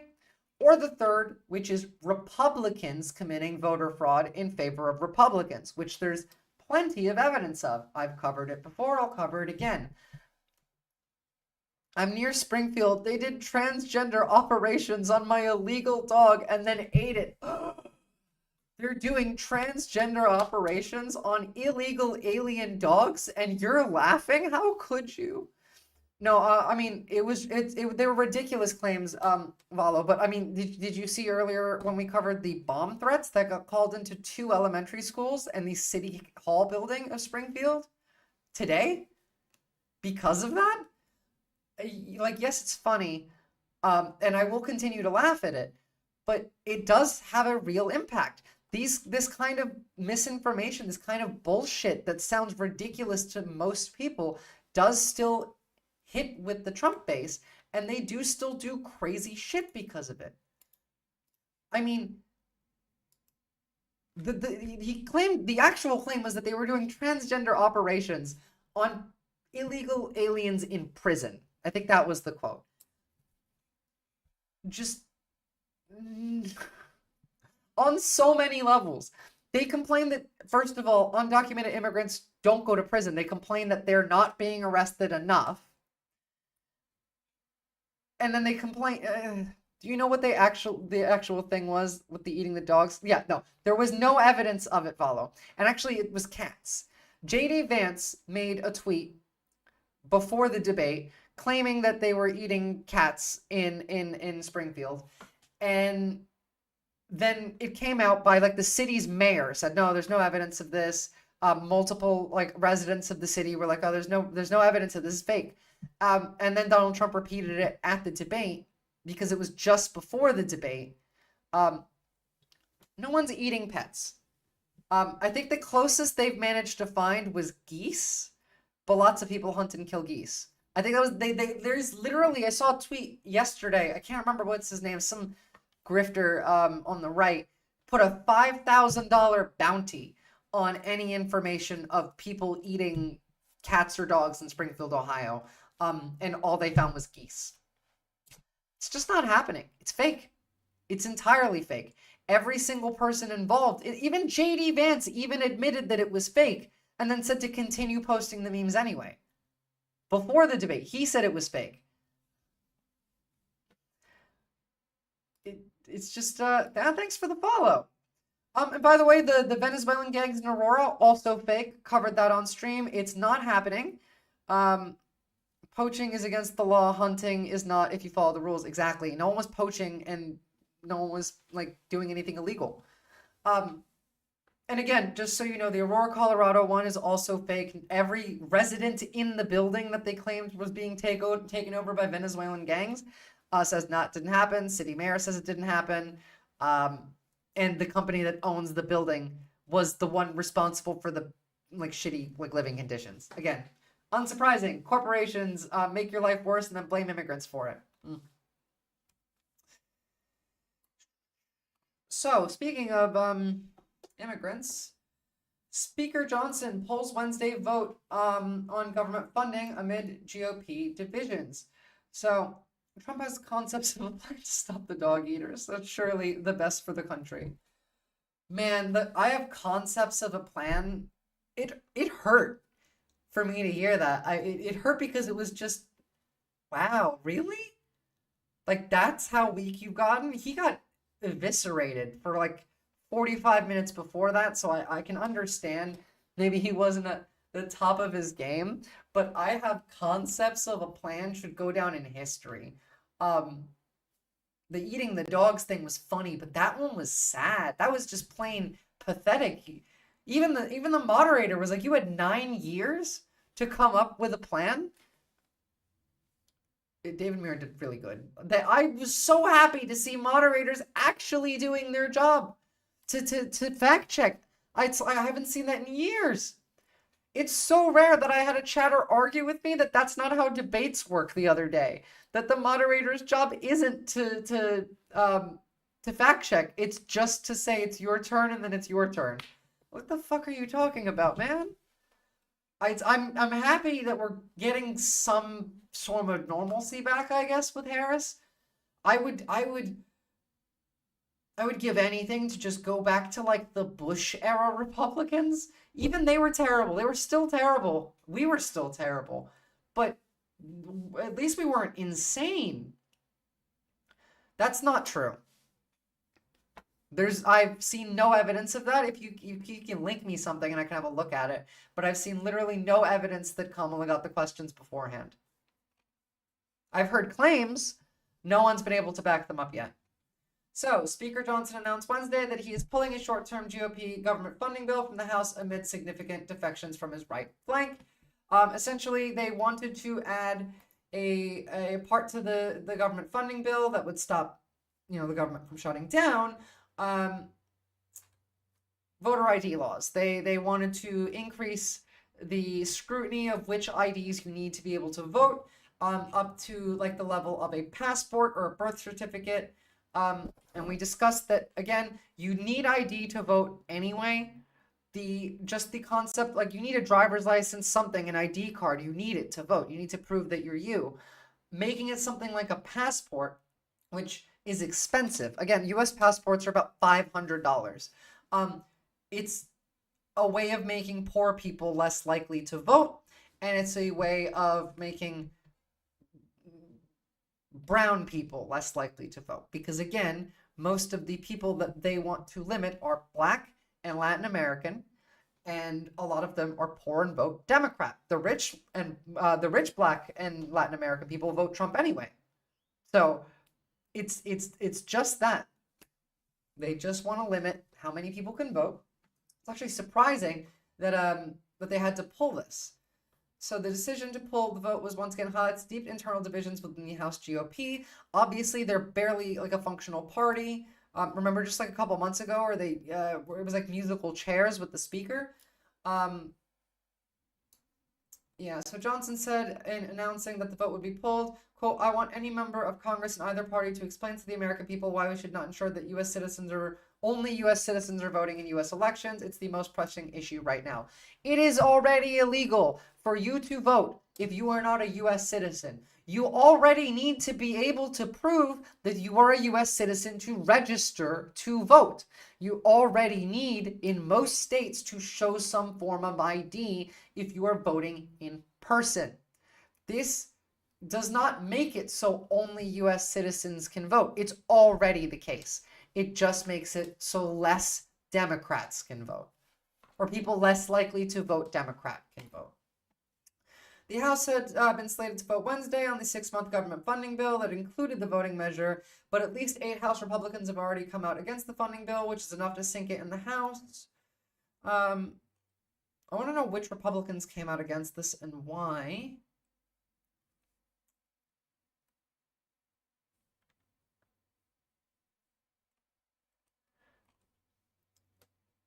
Ooh, VA warns of major disruptions to veterans' health care. And of course, if Congress doesn't pass the, how often are these streams? I do one on Monday, Wednesday, and Friday. Mondays, you can find my schedule online, actually. I was just going to give you my times, but the times are my time zone. So if you go onto the schedule on my Twitch, then you'll see the schedule. Every time a Republican dies, a Democratic voter is born. Honestly, I worry not. I worry about the iPad kids. That generation might just be pretty fucked. I don't know. So, actually, I want to read this as well, but obviously, if the government isn't funded properly, then things like the VA suffer. I'm so fucking sick of every single year having to have a discussion about the government shutdown, where the Republicans will always blame the Democrats while they're doing something so unconscionable that even their own party doesn't want to vote for it. They're going to blame Democrats for the shutdown of the government. They're going to say, oh, look at this. They don't care about you. They don't care about veterans. They don't care about cops, etc., etc., etc. I'm so tired of it. The Republican Party is barely a party anymore. They're not even respectable. I mean, they never really were, but at least they used to at least pretend, and they don't. Now it's like Matt Gaetz and JD Vance and Marjorie Taylor Greene and just like 4chan Groyper energy filling the halls of Congress, and it's disgusting and it's disappointing, and it needs to they need to be removed. We need to de-radicalize Congress. Now, how we go about doing that, don't ask me. I'm not advocating for anything here, but we need to de-radicalize Congress. I don't know how else to put that. It sounds severe, but tell me, show me one Republican senator who is rational and not, just show me one that's rational. Can you give me any example, please? Anyone? Thomas Massey. Rand Paul is not rational. Thomas Massey. I can't remember who you were. Yeah. So Kentucky. Lovely. Let's see what you've done. Let's just check. Because I don't know all of these senators by name, but we can have a look and see what their beliefs are and what they have done. Political positions, foreign policy. Yeah, Republicans are all pretty much the same on that. Rejects the scientific consensus on climate change. Rational, really? During a 2019 Oversight Committee on the hearing of the impact of climate change, Massey suggested that concerns over rising carbon dioxide levels were exaggerated. No, again, failure for this one. This does not pass the test of rational Republican. I just want one that doesn't have some insane view. Oh, yeah, now I remember him. I seen his face. He's fucking crazy. I don't disagree with everything he says either, but he is absolutely crazy. I do disagree with a large amount of what he says. Oh, yeah, there you go. 100% pro-life right there. Right off the bat. Gay people offend him right off the bat. This is not rational shit, guys. When I say rational, I mean like, as a member of the government, your job is to make the lives of the American people better, and your job is to make the government function. None of these people do their fucking job. All of them work for corporations. All of them work. I'm looking up Wikipedia as a quick. First of all, don't discredit Wikipedia. Do you know how scrutinized? Go try and change something. Go try and make something fake on Wikipedia. See how quickly it gets changed back and you get banned. Wikipedia is a godsend. It is probably the only part of the internet that's worth keeping at this point. So discrediting Wikipedia is ridiculous. They also list all of their links at the bottom. It's an easy, quick way to check. And I'm also not wrong. Neither of those things that I pointed out were incorrect because I saw them and I remember. Yeah, no, he wants me to waste my time, get that same info from another source. He's not going to believe it anyway because they don't believe factual information. I said this before and I'm going to say it again. It's the inability to feel uncomfortable. When I show facts that go against your worldview, you have to find a way to block it out. Oh, look, it's Wikipedia. I don't believe that. It's like the guy who tried to tell me that the FBI wasn't a rational source to look at for crime statistics. At that point, you're just so you're just so invested in your perspective and your belief system that nothing will ever change your mind. You have to do it yourself, and you can't. Because you can't sit there and feel the discomfort of being wrong. And again, it's not even just about one thing, because this one thing will tie into every other thing. And then suddenly it's like a domino knocking down all of your ideologies. I've literally seen this happen to somebody, and it was incredibly difficult for them. Like someone who was like a MAGA person who was convinced away from the crowd. It broke them mentally for days to realize like, oh, holy shit, how much of this was lies? I've been getting lied to for years. I've been advocating for people that hate me. Like the realization, the dawning on them, it was painful. And this is like half the country. There's no argument that I can make, no facts that I can show that's going to convince them of the truth. Until it comes like knocking at their door. That's the way people learn, you know? It's like you have to hit rock bottom before you can work your way back up. And like, I don't want the country to hit rock bottom with these people. That's my issue. Everyone should be free to do that themselves, but you know, the fact that he only pointed out Wikipedia pretty much says that he knows those beliefs are irrational, but still supports hundreds of other people with those beliefs anyway. There's no reasoning there. I agree with you entirely. I mean, it's pretty common. This isn't anything special. I get this literally every time. And I'm happy to show the facts. I will continue every single time. I'll pull up the facts. I'll show the data. I'll tell them that they're wrong when they say that this is, you know, irrelevant or the sources are not trustworthy. They're never going to believe it. They're never, like, just like how they don't believe that immigrants commit less crimes than U.S. citizens, which is just like, you don't even need numbers to understand that that is the case. Like, it is the rational answer, because undocumented immigrants get deported when they commit crimes. They're no longer here. And so, it's a larger incentive to not commit a crime because, you know, it's not just a fine or you go to jail, you get deported. I've seen people on green cards get deported for smoking marijuana. Like, not recently, like years ago, but Immigrants don't commit crimes. In general, both documented and undocumented immigrants commit significantly less crimes than natural-born citizens, naturalized citizens as well.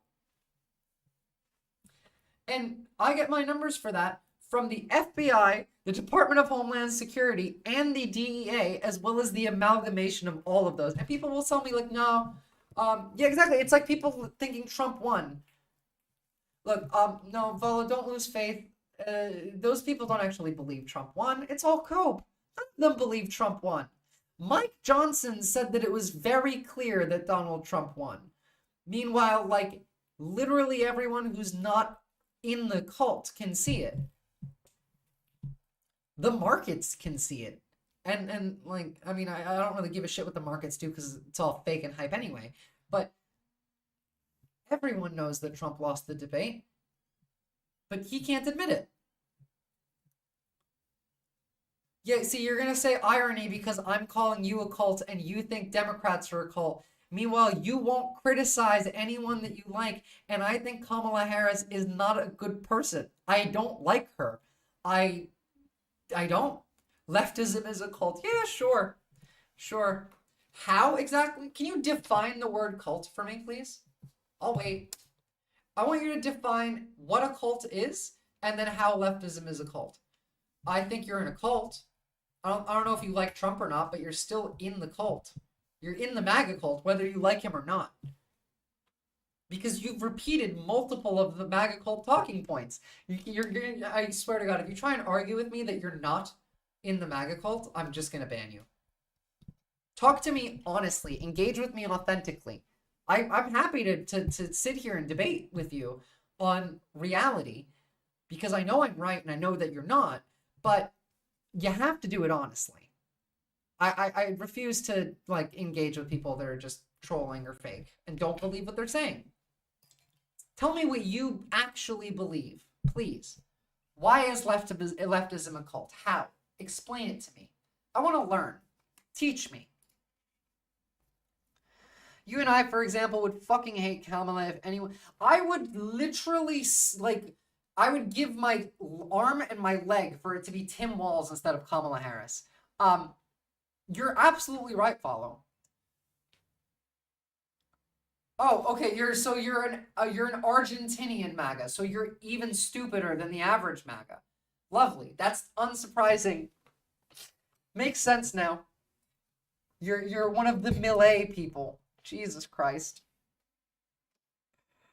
Follow, thank you for being here and like having I don't know, a functional mind, because I would start to feel crazy if I didn't occasionally see somebody with critical thinking skills.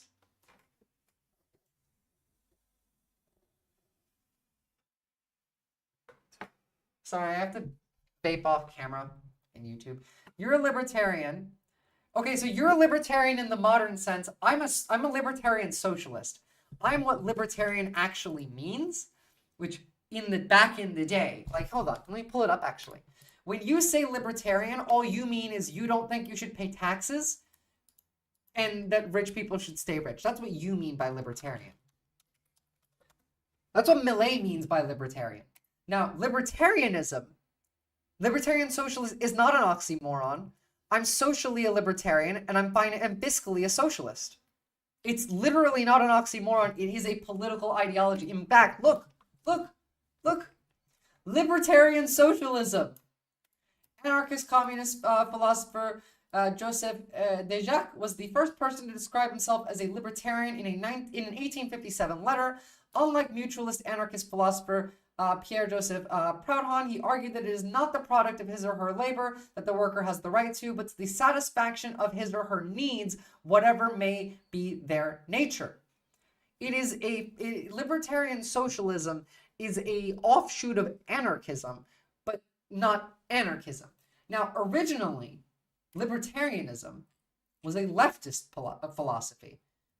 It originated as a form of left-wing politics. The development in the mid-20th century of the modern libertarianism in the United States resulted in libertarianism being commonly associated with right-wing politics. You are not a real libertarian. You're the Americanization, like the capitalized version of libertarianism. Whereas true libertarian socialism is you want freedom to do as you please with your body, but not with your money. Yes, I don't think private property should be legal. I don't think anyone should be able to own a corporation. I think the state should own all businesses. I think by the state owning all businesses, that means we own all businesses because we are the state in a socialist system. It's not like obviously the entire system of governance changes here. Yeah, no, you are. What you advocate for is that only you can do what you want with your body while other people's bodies' freedoms are limited because, again, no, I'm not, like I said, oxymoron, they're not, how are they conflicting? How are they conflicting? I want you to have the right to do whatever you want with your body as long as you're not harming anybody else, but I don't want private property to exist. Explain to me how that's a confliction, especially while we're fucking reading about this, all right? All right, let's do a little research stream. According to anarchist historian Max Natello, the first use of the term libertarian communism was in 1880 when a French anarchist Congress employed it to identify the doctrines more clearly. The French anarchist journalist Sebastien Faure, don't understand French pronunciation. Faure? Sebastien Faure. That sounds Italian to me. Stated the weekly paper Le Libertaire in 1895. Now, obviously, how this started off is not how it ended up now. We've obviously, the term libertarianism has changed, but in its core, it's about liberty, it's about freedom. And applying that only socially makes more sense, because if you apply it fiscally, that means you're accepting that corporations are like people. And if that's what we have now. How do you own? You don't own your body. You're in your body, you idiot. You don't own your body. You exist in it. It's not an object. It's a vessel. You are your body. You get to decide what to do with your body. Yeah, this is, how stupid are you, my guy? Like, have you ever touched grass? Ever? Do they have grass where you're from? Did Malay sell it all? Did he feed it to his cloned dogs? What are you talking about? The lack of private property just means that everything doesn't run for profit. Says the one who started with the name calling first. People don't have to work for profit. We in the world, we as America alone, have more than enough resources for every single human being. I would argue globally, but let's just talk about America. Every single American has, we have more than enough for them to all live comfortable middle-class lifestyles without ever having to work. You called me an oxymoron. Oh, sorry. No, never mind. I apologize. You're right. I'll take that back. It was a Funk Emergency calling you the oxymoron that I misread. I'll take that back. I take the L there. Look, I don't know how I could not call you an idiot when you don't understand the concept of a body. You don't own your body. And I'm still trying to explain to you that the lack of private property just means that you work for you, not for somebody else. Like Apple, let's say, the corporation of Apple can still exist. Yeah, I know, they're so weak and whingy that you call them a name, yet the right wing goes around calling everybody all kinds of names. I get called slurs, terrorist, Hamas, all of this shit, and yet what, you're gonna cry because I called you an idiot? That's not the basis of libertarianism. That's the basis of your brand of libertarianism. Please go do some research. Go read about like actual libertarianism and understand that it's not conflicting with socialism. Why in the hell would the government running companies that you still work for, you still get paid, it's just you get paid as much as literally everyone else that works at the company, and you have as much say in what this company does as literally everybody else, because the state is owned Like the state owns it, and we own the state because we are the state.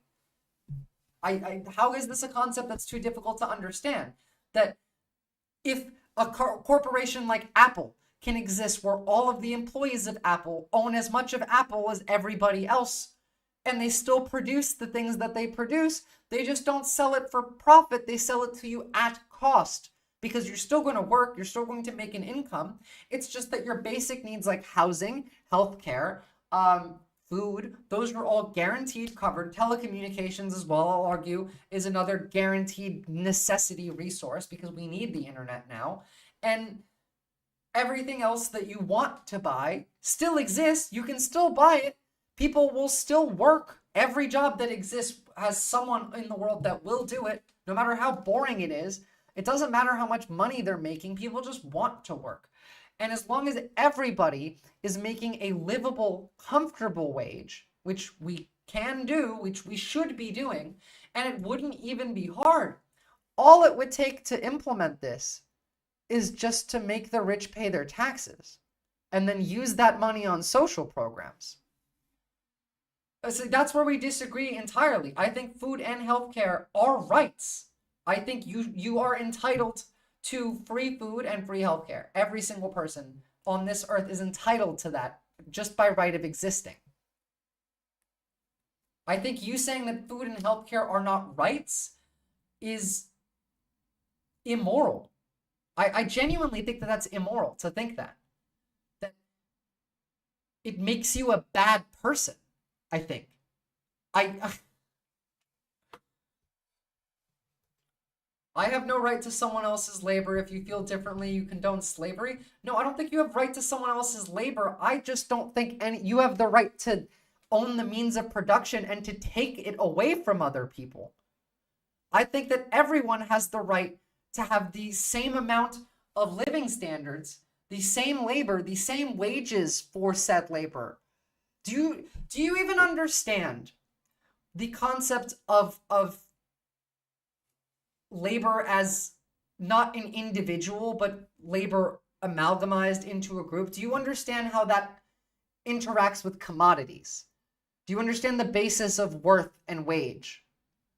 Because food and healthcare not being rights is inhumane. I don't think I've ever heard reasoning for it aside from it conflicting with capitalism. Yeah, actually, you cannot make a point that food and healthcare are not a right without saying that without making the entire point that it conflicts with capitalism. There is literally no argument for that. There's that, and there's I want people to suffer. That's the only other argument that you could possibly make. It is inhumane.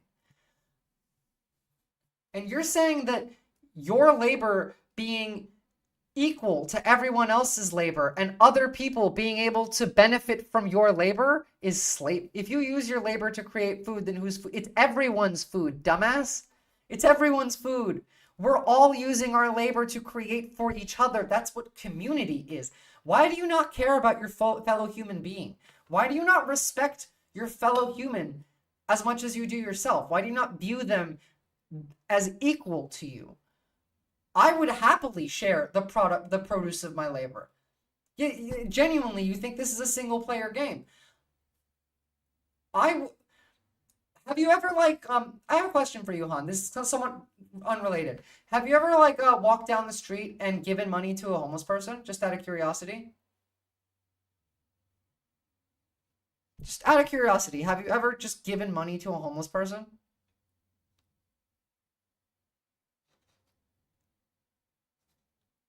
Okay, fine. My point that I'm gonna make out of this, right? If you've given money to a homeless person, why are you against food and healthcare being a human right? Why? Well, how do those things not conflict? I want to give that homeless person a free house, which by the way would save the government money because this has been done and we know this for a fact. Yeah, my stream is pretty much over today. It's been about 4 hours and I've got through everything that I wanted to cover, but I need to make this point here. And yes, thank you for also being sane. I very much appreciate it. I want to give homeless people a free house, which, by the way, has been proven would save the government money in every possible case, because giving homeless people money and housing leads to them getting a job and being active in the economy. But beyond that, I also want to give them health care. I want to give them food. I want to give them a free phone and access to the internet. And I just want the rich to pay for it. When government taxes me because because they take over caring of other people, it's no longer my responsibility. If you want to give it that response, okay. You are a rich person that does not want to pay taxes. Of course, you're the modern libertarian. You're literally a caricature of the modern libertarian. I bet you drive a nice car, have a nice house. Taxation, yeah, exactly. Taxation is theft. You're that kind of libertarian, the genuinely hateful kind. You just want other people to suffer because they're poor and you don't want to pay for it. It's horrific. Your point of view is unethical and immoral to me. No. You might not actively hate them, but you have a feeling of disgust in your body of people that are not as rich as you, or that you don't consider have worked as hard as you, getting some of your money, benefiting from your labor. I think the entire world is the proletariat. I think every single person in the middle class, in the working class, everyone that isn't rich is my brother and my sister and my envy. All right? I think that we all are one working class. And I think that you're the enemy. You're the people that want to make us have to suffer. You're the one that wants to not pay your taxes that should be going to why do you think taxes exist? You want everyone to do better, and the biggest factor in that is government? Exactly. I agree with that point. I just think your system of government will not make anyone's life better. Look at Argentina. You think life is better in Argentina under Milei? Give yourself 5 years and see how you go. All right, look, that's enough for today. I'll be back on Monday. Thank you for tuning in. This was I think pretty fun stream, actually. I think you're being misled to believe the governments will solve problems. No, I don't think the governments are going to solve the problems. I think we need to solve the problems. You need to get in the government and you solve the fucking problems. Don't trust them to. And it's not about giving them the money. It's about the rich paying their fair share of taxes. Why do we have only 1,000 people that have $1 billion+ in America, while the average income is less than $50,000 a year? Why does the average American struggle to buy groceries and pay their rent when there's 1,000 people that have more money than they could ever possibly fucking spend? I think it should be illegal to be a billionaire. I think it's unethical. I think that we should be taxing anyone that makes over, I don't know, an annual $10 million at like 95% of their income we should be taxing. Off the top of my head, I'm not an economist, don't come at me with that, but that is my belief. And I don't think that we should trust the government to fix it. I think we need to enter government. You, me, other people like Valo need to join their local school board or their town council or whatever the fuck it is. Get your friends to do it. Getting into local politics is not hard, and then you build from the ground up. I disagree with your entire point of view, Han, but I definitely do enjoy the discourse. So thank you for that. I do appreciate it. We'll agree to disagree for now. I think that I understand economics far better than you do in general. Economics is key, and I definitely don't think you understand it, or at least the way that you understand it and the way that I understand it you know what? Actually, I'm going to take that back. You probably do understand economics. It's just the way that I view economics is that it's a tool for humanity, that it's your view on economics is that the rich deserve to be rich, and I don't think rich people deserve to exist unless everyone's rich. And so our economic viewpoints are always going to clash because both of us are correct in how our economic system would work. I just think yours is horrible for the average human being, and mine is horrible for rich people, but infinitely better for the average human being. Look, join the Discord if you wanna like chat about this. My Discord's in my link. Join the Discord. It's kind of dead in there, honestly. I could use some more people. I'd happily debate with you another time, but I am hopping off now. So again, thanks for tuning in, guys, and I'll see you on Monday. I don't even agree. I don't even think we want the same thing, man. You don't have to do voice. We can continue doing this just via chat.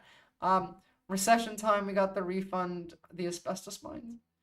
Oh, Cheeseburger, you have to come in and give me something to look up right before I'm about to end stream. Did we do something in Australia that's gonna actually put us in a recession? Wouldn't surprise me. Oh, yeah. All right, look, guys, just join the Discord. We can chat there. Anyone wants to argue with me, there is literally like a debate channel in my Discord.